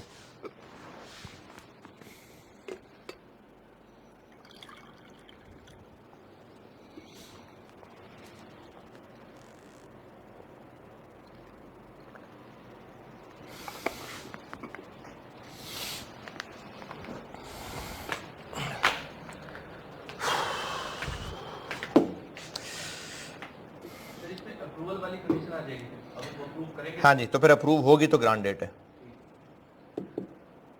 ठीक है जी। चलें आगे चलते हैं। नहीं, ग्रांट डेट जिस दिन share based payment arrangement agree हो रहा है। ये जो उसके बाद डब्बा है ना, ये हस्बे तौफीक बाद में पढ़ लीजिएगा कभी। ये जो लिखा हुआ ना, example where fair value of good services can not be measured reliably, ये बाद में पढ़ लीजिएगा, पढ़ा जाएगा, होमवर्क समझ लें इसको, चलें इससे आगे आते हैं। अगर तो हम शेयर बेस्ड पेमेंट ट्रांजैक्शन में गुड्स खरीद रहे हैं, यानी टेंजिबल चीजें, वो पीपीई भी हो सकता है, गुड्स भी हो सकती हैं, यानी कोई टेंजिबल चीज, तो काफी चांसेस होते हैं, काफी ज्यादा 99.99% के उन चीजों की फेयर वैल्यू पता चल जाएगी, क्योंकि टेंजिबल चीज है ना, मार्केट में बिकती है। लेकिन अगर नहीं पता तो फिर दूसरा नंबर किसका आता है? लेकिन इस पे को बहुत ज्यादा मजीद तफसील की जरूरत नहीं थी, हां सर्विसेज पे तफसील की जरूरत थी। तो अब अगली हेडिंग क्या है अगले पेज के टॉप पे? अब हम उन ट्रांजैक्शंस की बात करने लगे हैं, share based payment transactions, equity settled, हम इक्विटी सेटल्ड पढ़ रहे हैं अभी, जहां पर सर्विसेज ली जा रही हैं। अब सर्विसेज पे बात करते हैं। यहां पर एक टर्म है वेस्टिंग कंडीशन। वेस्ट का मतलब होता है हकदार बन जाना, यानी अगर एम्प्लॉय ने जो पिछले 5-10 साल में खिदमत की है, कंपनी कहे कि ये जो 5-10 साल तुमने मेहनत की पास्ट, इसके सिले में तुम्हें 200 शेयर्स इनाम मिलने लगे हैं। इन 200 शेयर्स को लेने के लिए उसको मजीद कुछ करना है नहीं, तो उसका ये फौरन हक बन गया। इसको कहा जाएगा कि ये जो हमने उसको शेयर देने की ऑफर की, ये वेस्ट इमीडिएटली हो गई, उस एम्प्लॉय का फौरन हक बन गया। लेकिन अगर हम एम्प्लॉय से ये कहें कि तुमने 5-10 साल बड़ी खिदमत की है, हम बहुत खुश हैं तुमसे, हम तुम्हें अपनी कंपनी का शेयर होल्डर बनाना चाहते हैं, तुम्हें हम 1000 शेयर्स देना चाहते हैं, लेकिन उसके लिए शर्त है कि तुम्हें 3 साल और एम्प्लॉय बन के रहना पड़ेगा, तो अब उसका ये शेयर्स लेने का हक फौरन बन चुका। फिर 3 साल पड़े हैं ना, तो फिर ये हक अभी वेस्ट नहीं हुआ, इसमें हक बनने में 3 साल लगेंगे, 3 साल गुजरेंगे तो ही उसका हक बनेगा। इस 3 साल को वेस्टिंग पीरियड कहते हैं। यानी इक्विटी इंस्ट्रूमेंट जो उसको दिया जा रहा है, उसको हासिल करने का हक अगर फौरन बन चुका है तो ये कहा जाएगा कि ये इमीडिएटली वेस्ट हो चुका है। लेकिन अगर इसमें कहीं टाइम इन्वॉल्व है तो फिर अभी वेस्ट नहीं हुआ, उसने कुछ शर्तें पूरी करनी हैं। इन शर्तों को कहते हैं वेस्टिंग कंडीशंस। शर्तें क्या हो सकती हैं? एक मिसाल मैंने दी है कि तुम 3 साल कम से कम एम्प्लॉय रहोगे तो तुम्हें शेयर्स मिलेंगे, ये वेस्टिंग कंडीशन है। हमने एक एग्जीक्यूटिव रखा, टॉप सीईओ रखा, और उसको कहा कि हम तुम्हें तनख्वाह तो देंगे, लेकिन 5 साल के बाद तुम्हें 5000 शेयर्स भी मिल जाएंगे, 5000 शेयर्स मिल जाएंगे, लेकिन इन 5 साल में तुमने कंपनी के प्रॉफिट्स डबल ले जाने। शर्त आ गई। या फिर सेल्स 20% बढ़ा दी नहीं तुमने, करो मेहनत, शर्त आ गई। या फिर शेयर प्राइस जो मार्केट में भी 30 रुपए की है, मार्केट में पूछता है कोई नहीं हमारे शेयर को, इसको 50 से ऊपर लेके जाओ, शर्त आ गई। ये सारी शर्तें वेस्टिंग कंडीशंस कहलाती हैं। कुछ शर्तें ऐसी हो सकती हैं जिनका ताल्लुक सिर्फ टाइम गुजरने से है बस। यानी एक एम्प्लॉय को कहा जा रहा है कि तुम बस 3 साल और नौकरी कर लो हमारे पास, बस फिर तुम्हारा हक बन जाएगा शेयर लेने का। इन कंडीशंस में सिर्फ टाइम इन्वॉल्व है। और कुछ कंडीशंस ऐसी होती हैं जिसमें टाइम भी इन्वॉल्व होता है, टाइम भी इन्वॉल्व होता है, और उर्दू वाला, इंग्लिश वाला नहीं, उर्दू वाला, और यानी एंड, कोई और टारगेट भी इन्वॉल्व होता है। जैसे मैंने कहा कि एम्प्लॉय को कहा है कि 5 साल तक तुम मुलाजिम रहना और इन 5 साल में सेल्स 30% बढ़ा दो, तो इसमें टाइम भी आ गया और परफॉर्मेंस भी आ गई, सेल्स। या फिर हमने कहा कि तुम 2 साल के अंदर अंदर प्रॉफिट्स डबल करके दिखा दो, तो टारगेट भी आ गया 2 प्रॉफिट्स डबल करने का और 2 साल। ये ना हो कि 70 साल बाद कहे शुक्र है मैंने प्रॉफिट डबल करने, नहीं, अब गए तुम्हें 2 साल के अंदर प्रॉफिट डबल करने को कहा था। तो कंडीशंस जिनके बाद हक बनेगा वो हैं वेस्टिंग कंडीशंस, और वेस्टिंग कंडीशंस जिनमें सिर्फ टाइम शर्त हो उनको कहते हैं सर्विस कंडीशंस, और जिनमें कुछ और भी टारगेट्स हों उनको कहते हैं परफॉर्मेंस कंडीशंस। ये आप अब पढ़ लें पेज 2 पे, ये जो मैंने डब्बे के अंदर लिखा हुआ है वेस्टिंग कंडीशंस, फिर वेस्टिंग कंडीशंस के नीचे मजीद नीला और लाल सर्विस कंडीशन, परफॉर्मेंस कंडीशन, और अगले पेज पे एक टेबल भी बना हुआ है जिसमें दरख्त बने हुए हैं। ये दोनों पढ़ लें। केस 1 केस 2 पढ़ने को नहीं कह रहा, जो बॉक्स है वो पढ़ने को कह रहा हूं, और जो पेज 3 के ऊपर एक चार्ट बना हुआ है वो पढ़ने को कह रहा हूं बस। ये चार्ट मैंने ओरिजिनल आईएस से उठाया हुआ है, ये चार्ट पढ़ लें और पेज 3 के एंड पे जो डब्बा बना हुआ है डब्बा पढ़ लें बस।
सर ये पॉइंट जो परफॉर्मेंस कंडीशन में पॉइंट ए में लास्ट लाइन लिखे हुए the service requirement can be explicit और इम्प्लिसिट, सर इसका क्या मतलब है?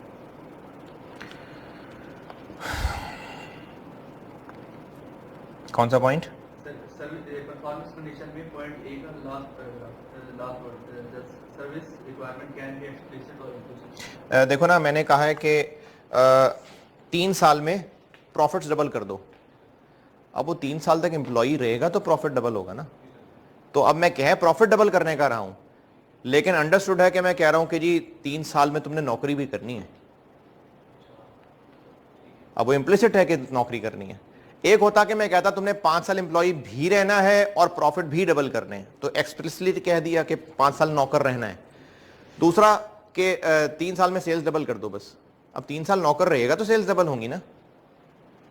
तो परफॉर्मेंस कंडीशन क्या है? जिसमें टाइम भी है और कोई टारगेट भी है परफॉर्म।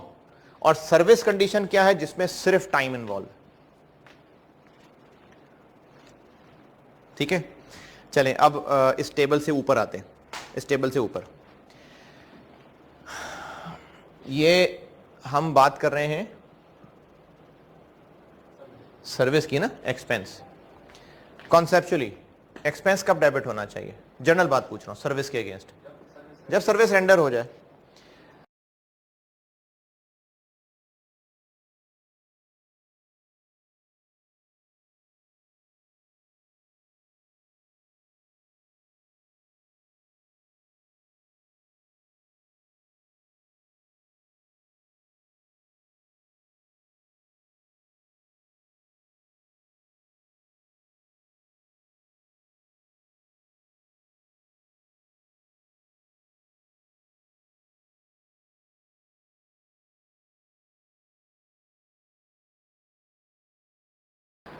अगर तो जिसको हम ये शेयर या शेयर का कागज दे रहे हैं, अगर वो सर्विस दे चुका हुआ है, जैसे मैंने कहा एम्प्लॉय को हमने कहा कि तुमने जो 10 साल हमारी खिदमत की है, 500 शेयर्स तुम्हारे हुए, और परसों आके कागज दिखा के 500 शेयर्स ले लेना, तो ये उसको किस सर्विस का रिवॉर्ड मिल रहा है?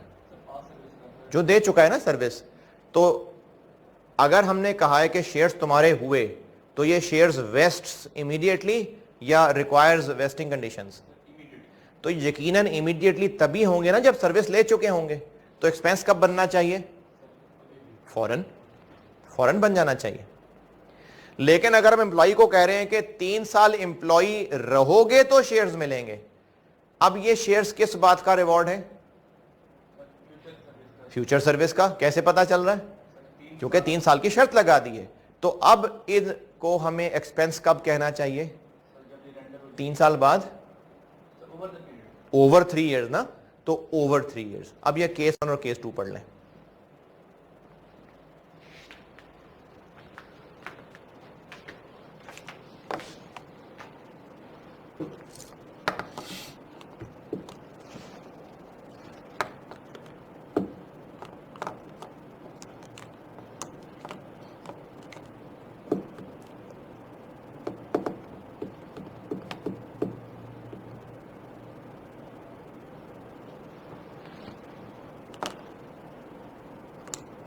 केस 2 जो है वो अगले पेज पे उस चार्ट के नीचे है। बल्कि चलें पहले केस 1 पढ़े ना, फिर केस 2 में बताता हूं और क्या पढ़ना है।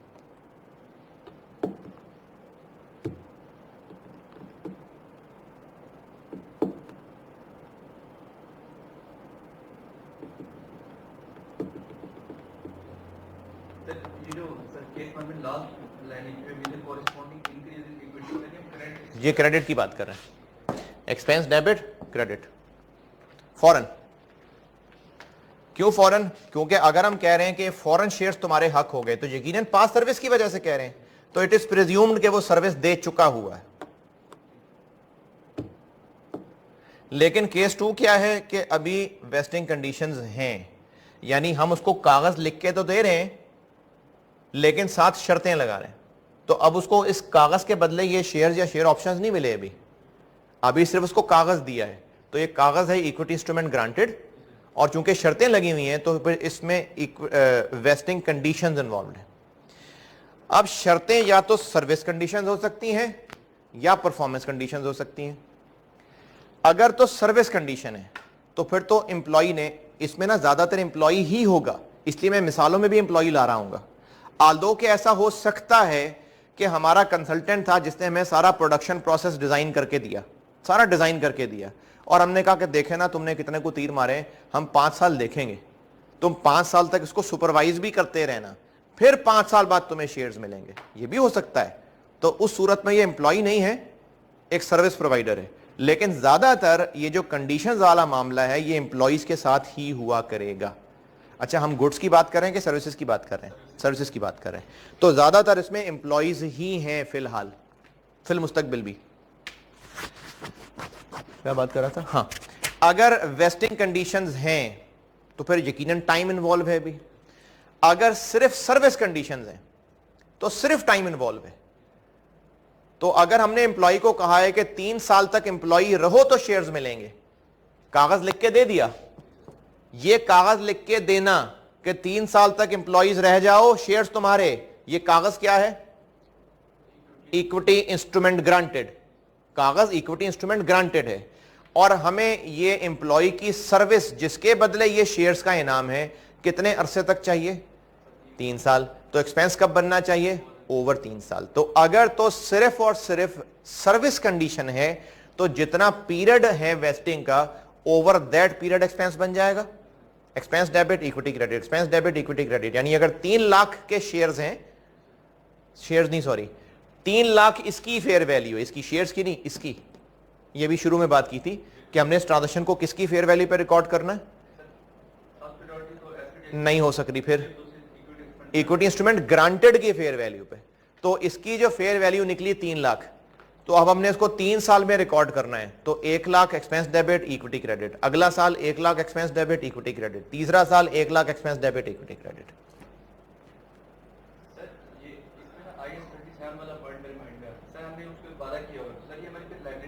IAS 37 साइड पे कर दो क्योंकि ये IFRS 2 है। अब IAS 37 बीच में नहीं आएगा। इन चीजों पे IAS 37 नहीं लग रहा। जिस टॉपिक पे अलग से IAS लिखा हुआ है फिर दूसरे IAS नहीं पंगा ले रहे उसके साथ। तो अगर सिर्फ सर्विस कंडीशन इन्वॉल्व है तो फिर लेकिन अगर परफॉर्मेंस कंडीशन है, यानी हमने उसको कहा है कि 3 साल में सेल्स डबल कर दो, तो फिर भी एक्सपेंस कब बनना चाहिए? बनना तो 3 साल पे ही चाहिए, लेकिन इसमें एक मसला यह हो सकता है कि हो सकता है हमने उसको मल्टीपल पीरियड कहे हो। जैसे पहले 5 साल के अंदर अंदर जब तुमने सेल डबल कर दी तुम्हें शेयर्स मिल जाएंगे। 5 साल का तुम्हें टाइम दिया है, इन 5 साल में चाहे पहले ही साल में सेल्स डबल कर दो तुम्हें शेयर्स मिल जाएंगे। तो टाइम भी है, परफॉर्मेंस भी है। तो इसमें टाइम पीरियड कंफर्म है? नहीं, वेरी कर सकता है ना। तो इसमें हमें ओवर द पीरियड तो करना ही है एक्सपेंस।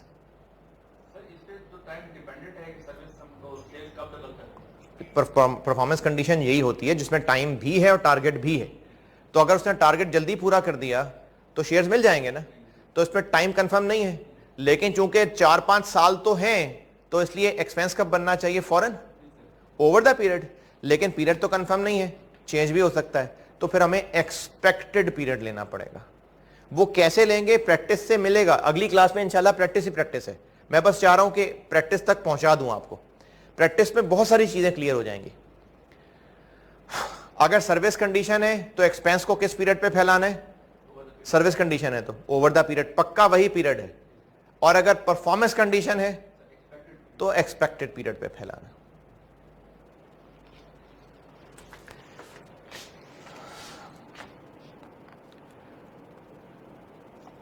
पेज 4 पे ये जो चार्ट बना हुआ है, इस चार्ट के नीचे लाइन लिखी हुई है कि अगर वेस्टिंग कंडीशंस इन्वॉल्व हैं तो फिर हमें एक्सपेंस और उसकी related equity over the period फैलानी चाहिए। अब उसमें एक है कि अगर सर्विस कंडीशन है तो क्या करना है, और दूसरा है अगर परफॉर्मेंस कंडीशन है तो क्या करना है। पहले सर्विस कंडीशन वाला पैराग्राफ पढ़ लें।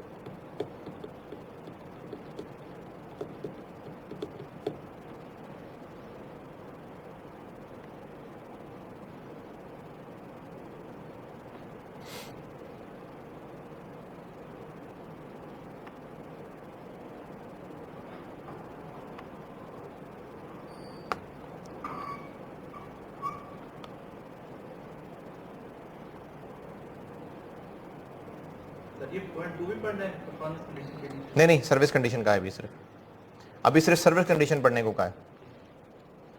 पढ़ लिया? वो यही लिखी हुई है कि अगर तो ये जो इक्विटी इंस्ट्रूमेंट ग्रांटेड है ये फॉरन वेस्ट हो रहा है तो एक्सपेंस फॉरन बन जाएगा, लेकिन अगर ओवर द पीरियड हो रहा है तो ओवर द पीरियड बनेगा। यानी अगर वेस्टिंग कंडीशन है तो फिर ओवर द पीरियड बनेगा। ये लिखा हुआ है।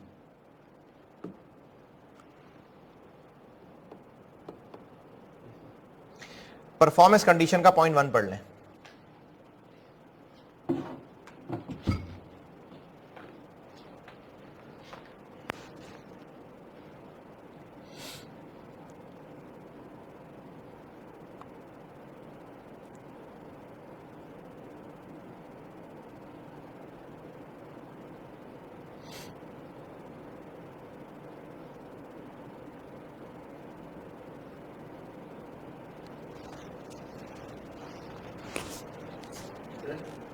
ये जो पॉइंट 1 की जो सेकंड लाइन है and remaining in entity employ service, sir इसका ये मतलब है कि अगर तो उसने पहले साल सेल को डबल कर दी तो अगले 4 साल भी वो रिमेनिंग सर्विस देता है? ये तो डिपेंड करता है ना कि उसके साथ क्या तय हुआ हुआ है, तो डिपेंड करता है। पॉइंट लिखा हुआ है सर, देखो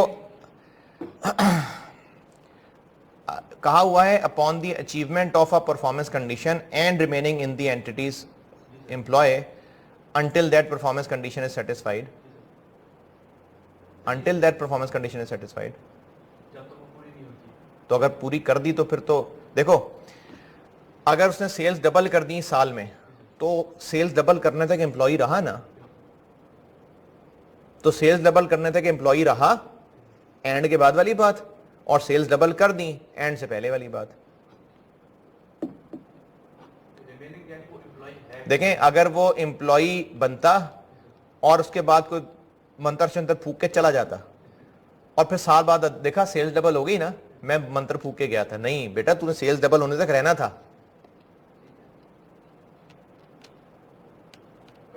ठीक है, दोनों में फर्क क्या है, एक में ओवर द पीरियड है और दूसरे में over the expected period.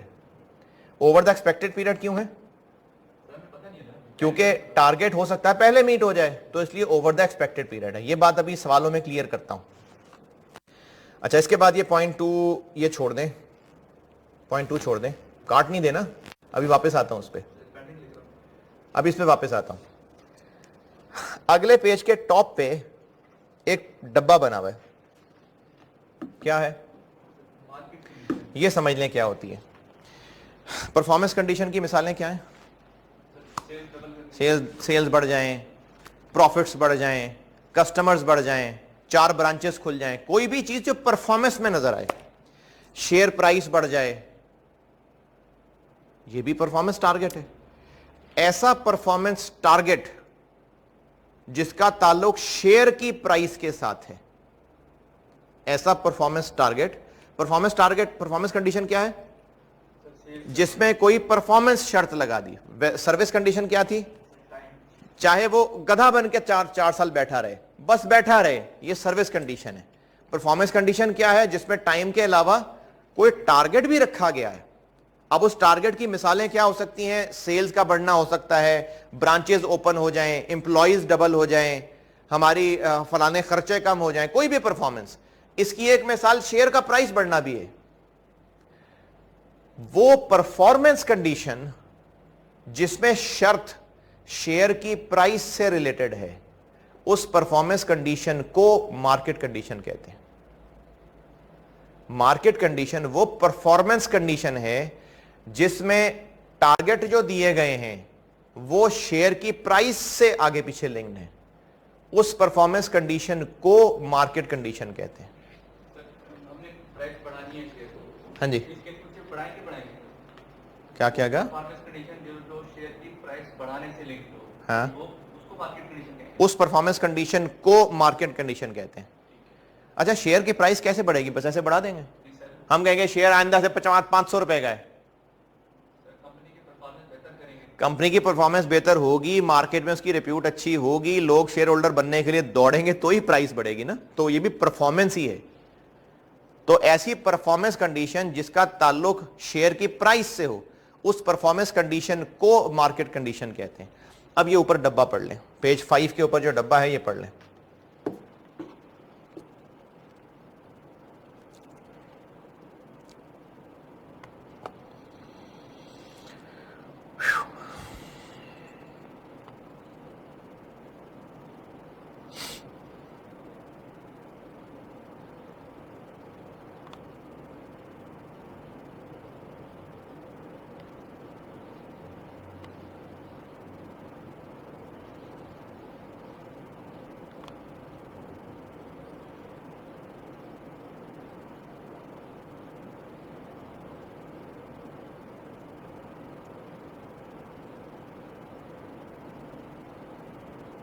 Sir इसमें सिर्फ शेयर्स की बात हो रही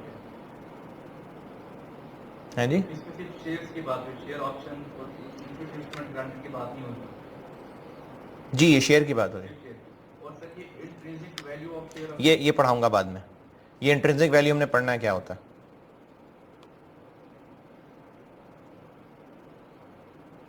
और सर ये specified percentage of total share holder return. Share holder return कहते हैं कि अगर एक इन्वेस्टर आज शेयर खरीदता है और आज वो शेयर 40 रुपए का है और कल उम्मीद है कि शेयर 45 रुपए का हो जाएगा, तो कितना कैपिटल गेन मिलेगा उसको? 5 रुपए। आज एक शेयर 40 रुपए का है और साल बाद ये उम्मीद है कि 48 रुपए का हो जाएगा, कितना कैपिटल गेन मिलेगा उसको? 8 रुपए। कैपिटल गेन भी मिलेगा और हो सकता है कि 4 रुपए डिविडेंड भी मिल जाए, तो उस शेयर होल्डर को कितने रुपए का टोटल फायदा हो जाएगा?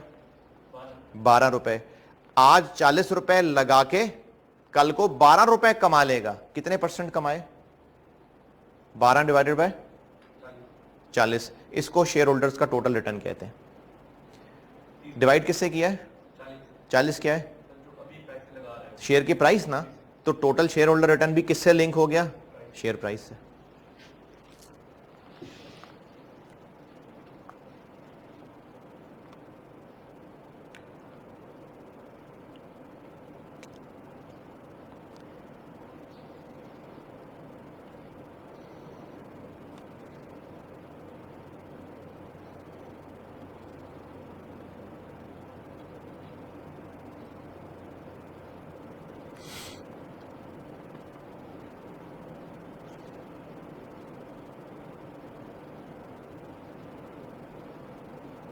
सर ये जो बॉक्स में आपने पढ़ने में प्राइस पे जो फर्स्ट लाइन पे लिखा हुआ है प्राइस प्राइस और सॉरी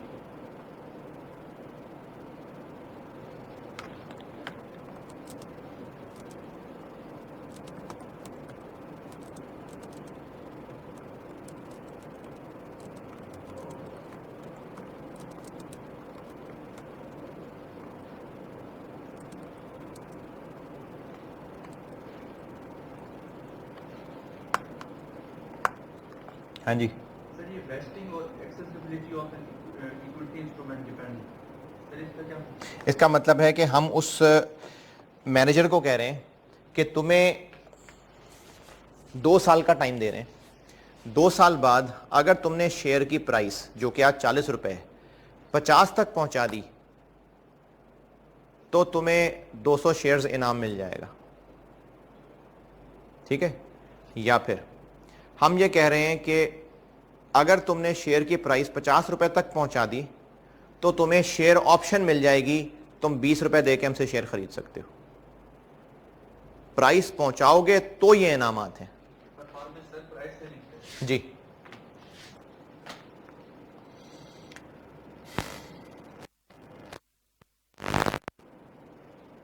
ठीक है, चलें आगे। अच्छा, हम अभी बात कर रहे हैं सर्विसेज वाले की या गुड्स वाले की? सर्विसेज वाले की। तो सर्विसेज वाले में हमने ये सर्विस कंडीशन और परफॉर्मेंस कंडीशन देख ली।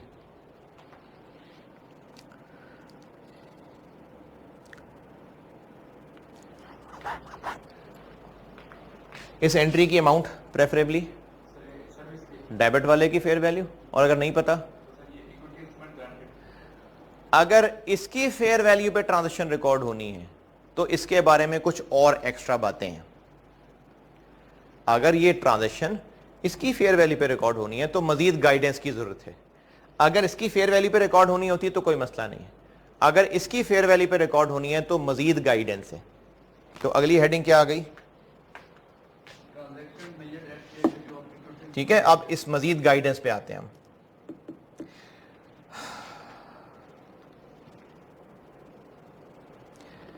इसमें केस 1 के जो कागज का टुकड़ा है इसकी फेयर वैल्यू रिलायबली निकल सकती है। जो ये कागज का टुकड़ा है इसकी फेयर वैल्यू रिलायबली निकल सकती है। मैंने कहा था इस कागज के टुकड़े की अपनी हैसियत तब होगी अगर कंडीशंस, अभी कंडीशंस इन्वॉल्व हैं तो हम इसको एक सेपरेट कागज का टुकड़ा कह रहे हैं।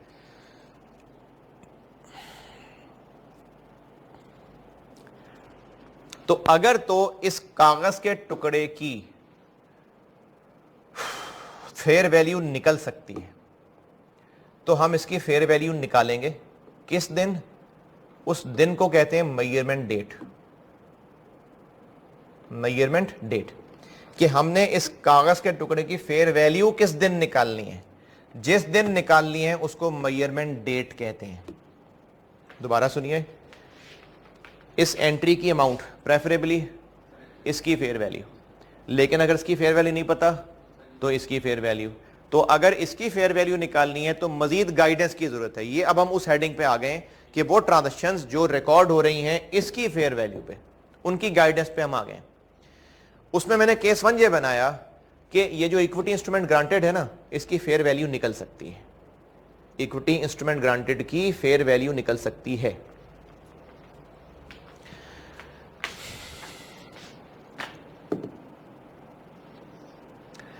अगर इसकी फेयर वैल्यू निकल सकती है तो हम निकालेंगे। और किस दिन की फेयर वैल्यू?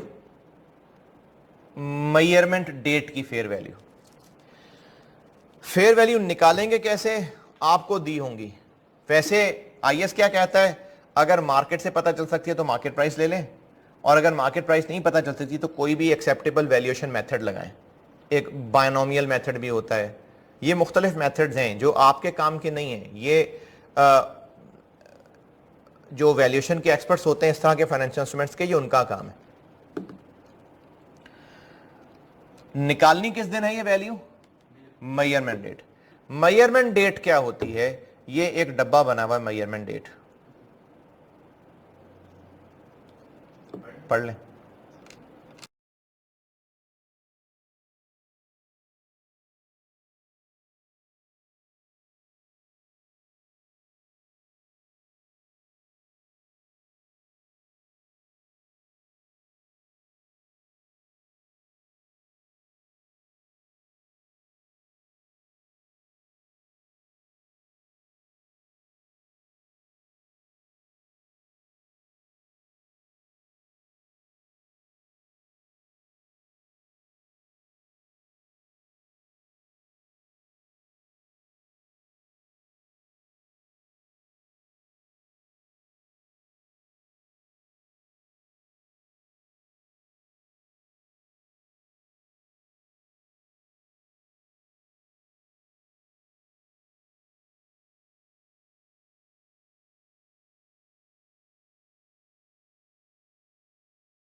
इससे पहले हमने ग्रांट डेट पढ़ी।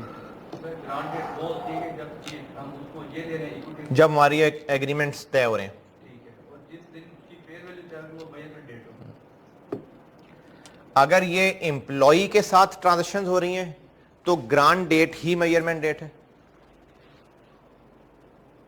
लेकिन अगर ये किसी और के साथ ट्रांजैक्शंस हो रही हैं तो मेजरमेंट डेट वो दिन है जिस दिन सर्विसेज मिलेंगी या गुड्स मिलेंगी। सर्विसेज वाली बात पढ़ ली थी हमने, ठीक है। अब हमने एक और हेडिंग दी है कि अगर इस एंट्री की अमाउंट इसकी फेयर वैल्यू पे निकल रही है तो जिस दिन गुड्स या सर्विसेज मिल रही हैं उस दिन की मेजरमेंट करेंगे। ये मेजरमेंट डेट याद, ये सारी चीजें याद रखनी है आपने, क्योंकि इसमें डिस्कशन वाला सवाल भी है। ये सारी टर्म्स याद रखनी है अच्छे तरीके से, measurement date, grant date. Sir इस बॉक्स में आप ग्रांट डेट को मेजरमेंट डेट कह रहे हैं। देखो मेजरमेंट डेट है जिस दिन अच्छा मैंने चेंज कर लिया हुआ है, डब्बे में पहली लाइन क्या लिखी हुई है? Sir it is the date at which full stop आगे ग्रांट इसको मेजरमेंट कर लो। ये आप लोगों से नहीं कहा। तो मेजरमेंट डेट क्या है? जिस दिन हमने इक्विटी इंस्ट्रूमेंट ग्रांटेड की फेयर वैल्यू मेजर करनी है। अच्छा वो दिन कौन सा होगा? अगर एम्प्लॉइज के साथ की ट्रांजैक्शन की बात कर रहे हैं तो वो दिन ग्रांट डेट वाला होगा, और अगर बाकी अदर पार्टीज की बात कर रहे हैं तो वो दिन होगा जिस दिन गुड्स सर्विसेज ले रहे हैं।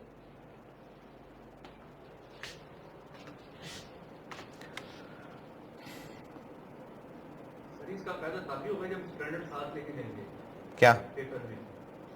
किसका फायदा? सर इस आईएएस क्वेश्चन आ गया बीच में, सर वो क्वेश्चन हम तभी कर सकेंगे जब स्टैंडर्ड साथ होगा, फिर बोल गए तो देख लेके। स्टैंडर्ड ले जाने का ये फायदा है कि अगर आपको भूल गया है तो साथ देख के लिख लें। अच्छा ये जो मैंने नोट्स बनाए हुए हैं ना, ये मैंने कोशिश की हुई है कि हेडिंग्स वगैरह स्टैंडर्ड के करीब करीब ही हूँ, वरना इसका एक नोट्स बनाने का तरीका ये भी हो सकता था। मैंने ना वो जैसे आई कैप की बुक लिखी हुई है ना, तो वो आई कैप की बुक एमाइल वुल्फ ने लिखी हुई है।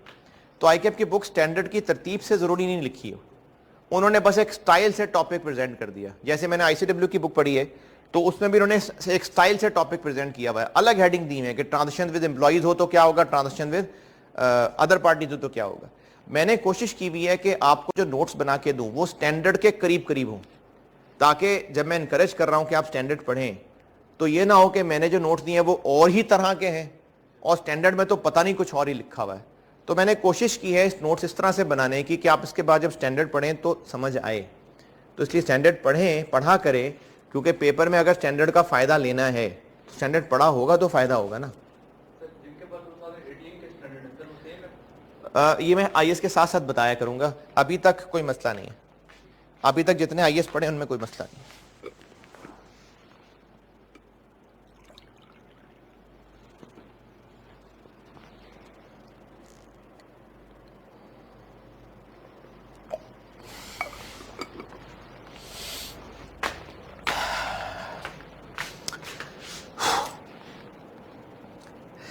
Measurement date okay.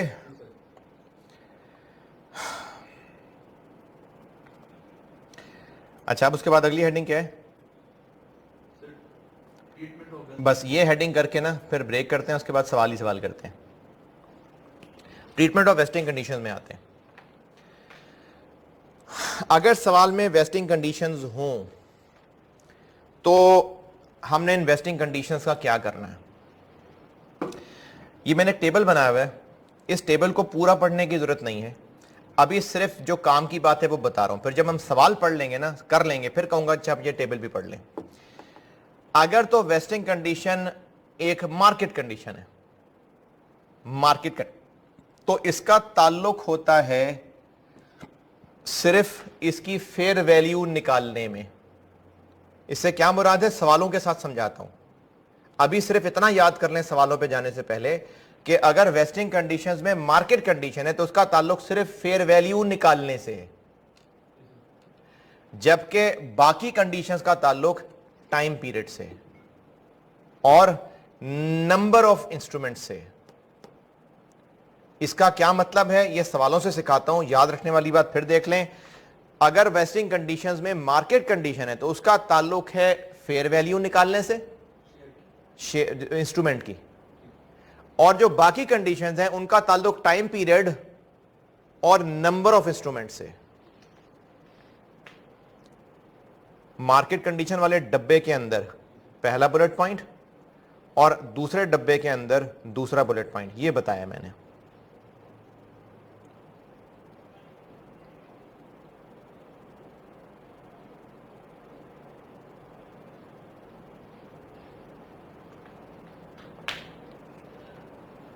ये दूसरा दोबारा बता दें सर, एक तो नंबर ऑफ इक्विटी इंस्ट्रूमेंट्स ताल्लुक और दूसरा किसके हैं?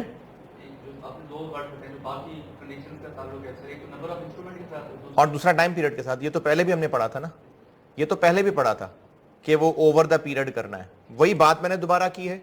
और इस डब्बे के अंदर जो लिखा हुआ वो लिखा हुआ है कि हम नंबर ऑफ इंस्ट्रूमेंट्स के लिए इनको इस्तेमाल करेंगे। अब ये सब कैसे होगा वो अब सवालों के साथ सीखते हैं, तो इसको यहीं ब्रेक करते हैं और लेक्चर 19 की हदीस सुनते जाते हैं। सर मार्केट कंडीशन जो हमने ऊपर टर्म देखी है तो उधर आप कह रहे थे इसका ताल्लुक शेयर प्राइस के साथ है कि मतलब क्या क्या क्या? जो हमने ऊपर एक बॉक्स देखा था मार्केट कंडीशन का, जी जी, पेज 5 के ऊपर सर, वहाँ आपने कहा था ये शेयर की प्राइस से ताल्लुक है। वो कंडीशन जो शेयर के प्राइस से मशरूत हो। हमने इस कंडीशन का इस्तेमाल सिर्फ इसकी फेयर वैल्यू निकालने में करना है। ऊपर वाली का और जो मार्केट कंडीशन दी बॉक्स, अगर मार्केट कंडीशन शर्त लगी हुई है तो इसका इस्तेमाल सिर्फ इक्विटी इंस्ट्रूमेंट ग्रांटेड की फेयर वैल्यू निकालने में होगा। कैसे होगा वो सवालों से सीखते हैं।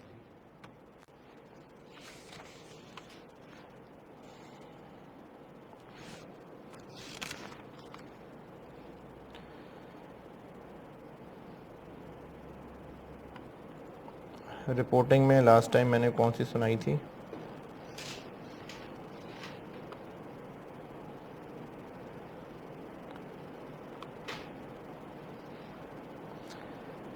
रिपोर्टिंग में लेक्चर 18 में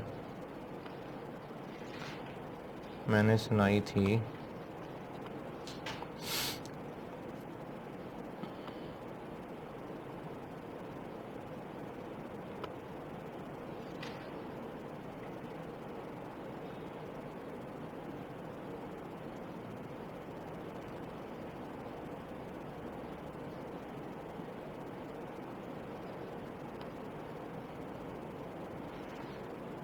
सही बुखारी में रिवायत है कि नबी करीम सल्लल्लाहु अलैहि वसल्लम ने फरमाया जुल्म क़यामत के रोज़ अंधेरों की सूरत में होगा। और ये मैंने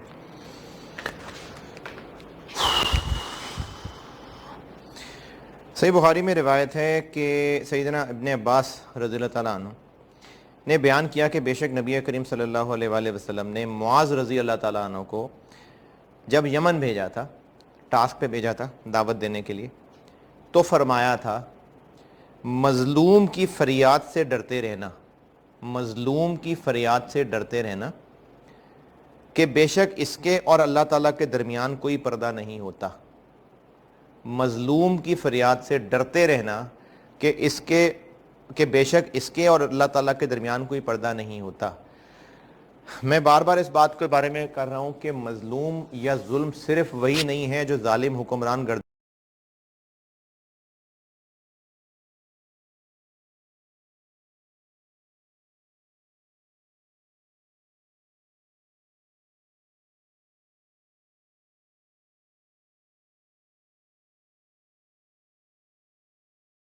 उड़ाता है। हम आम इंडिविजुअल्स भी कहां कहां किस किस हद का जुल्म कर रहे हैं। कल वाली क्लास में एक हदीस आएगी, उससे आपको आइडिया होगा कि कितने छोटे लेवल तक भी जुल्म हो रहा है। तो ये जो हम लोग किसी माड़े बंदे को, अपने किसी मुलाजिम को, अपने किसी जूनियर को, इवन के अपने फैमिली के किसी ऐसे सादे बच्चे को जो घबराता रहता है, परेशान रहता है, और उसके साथ हम उसका शुगर लगा रहे होते हैं, उसकी तजलील कर रहे होते हैं, हंस रहे होते हैं।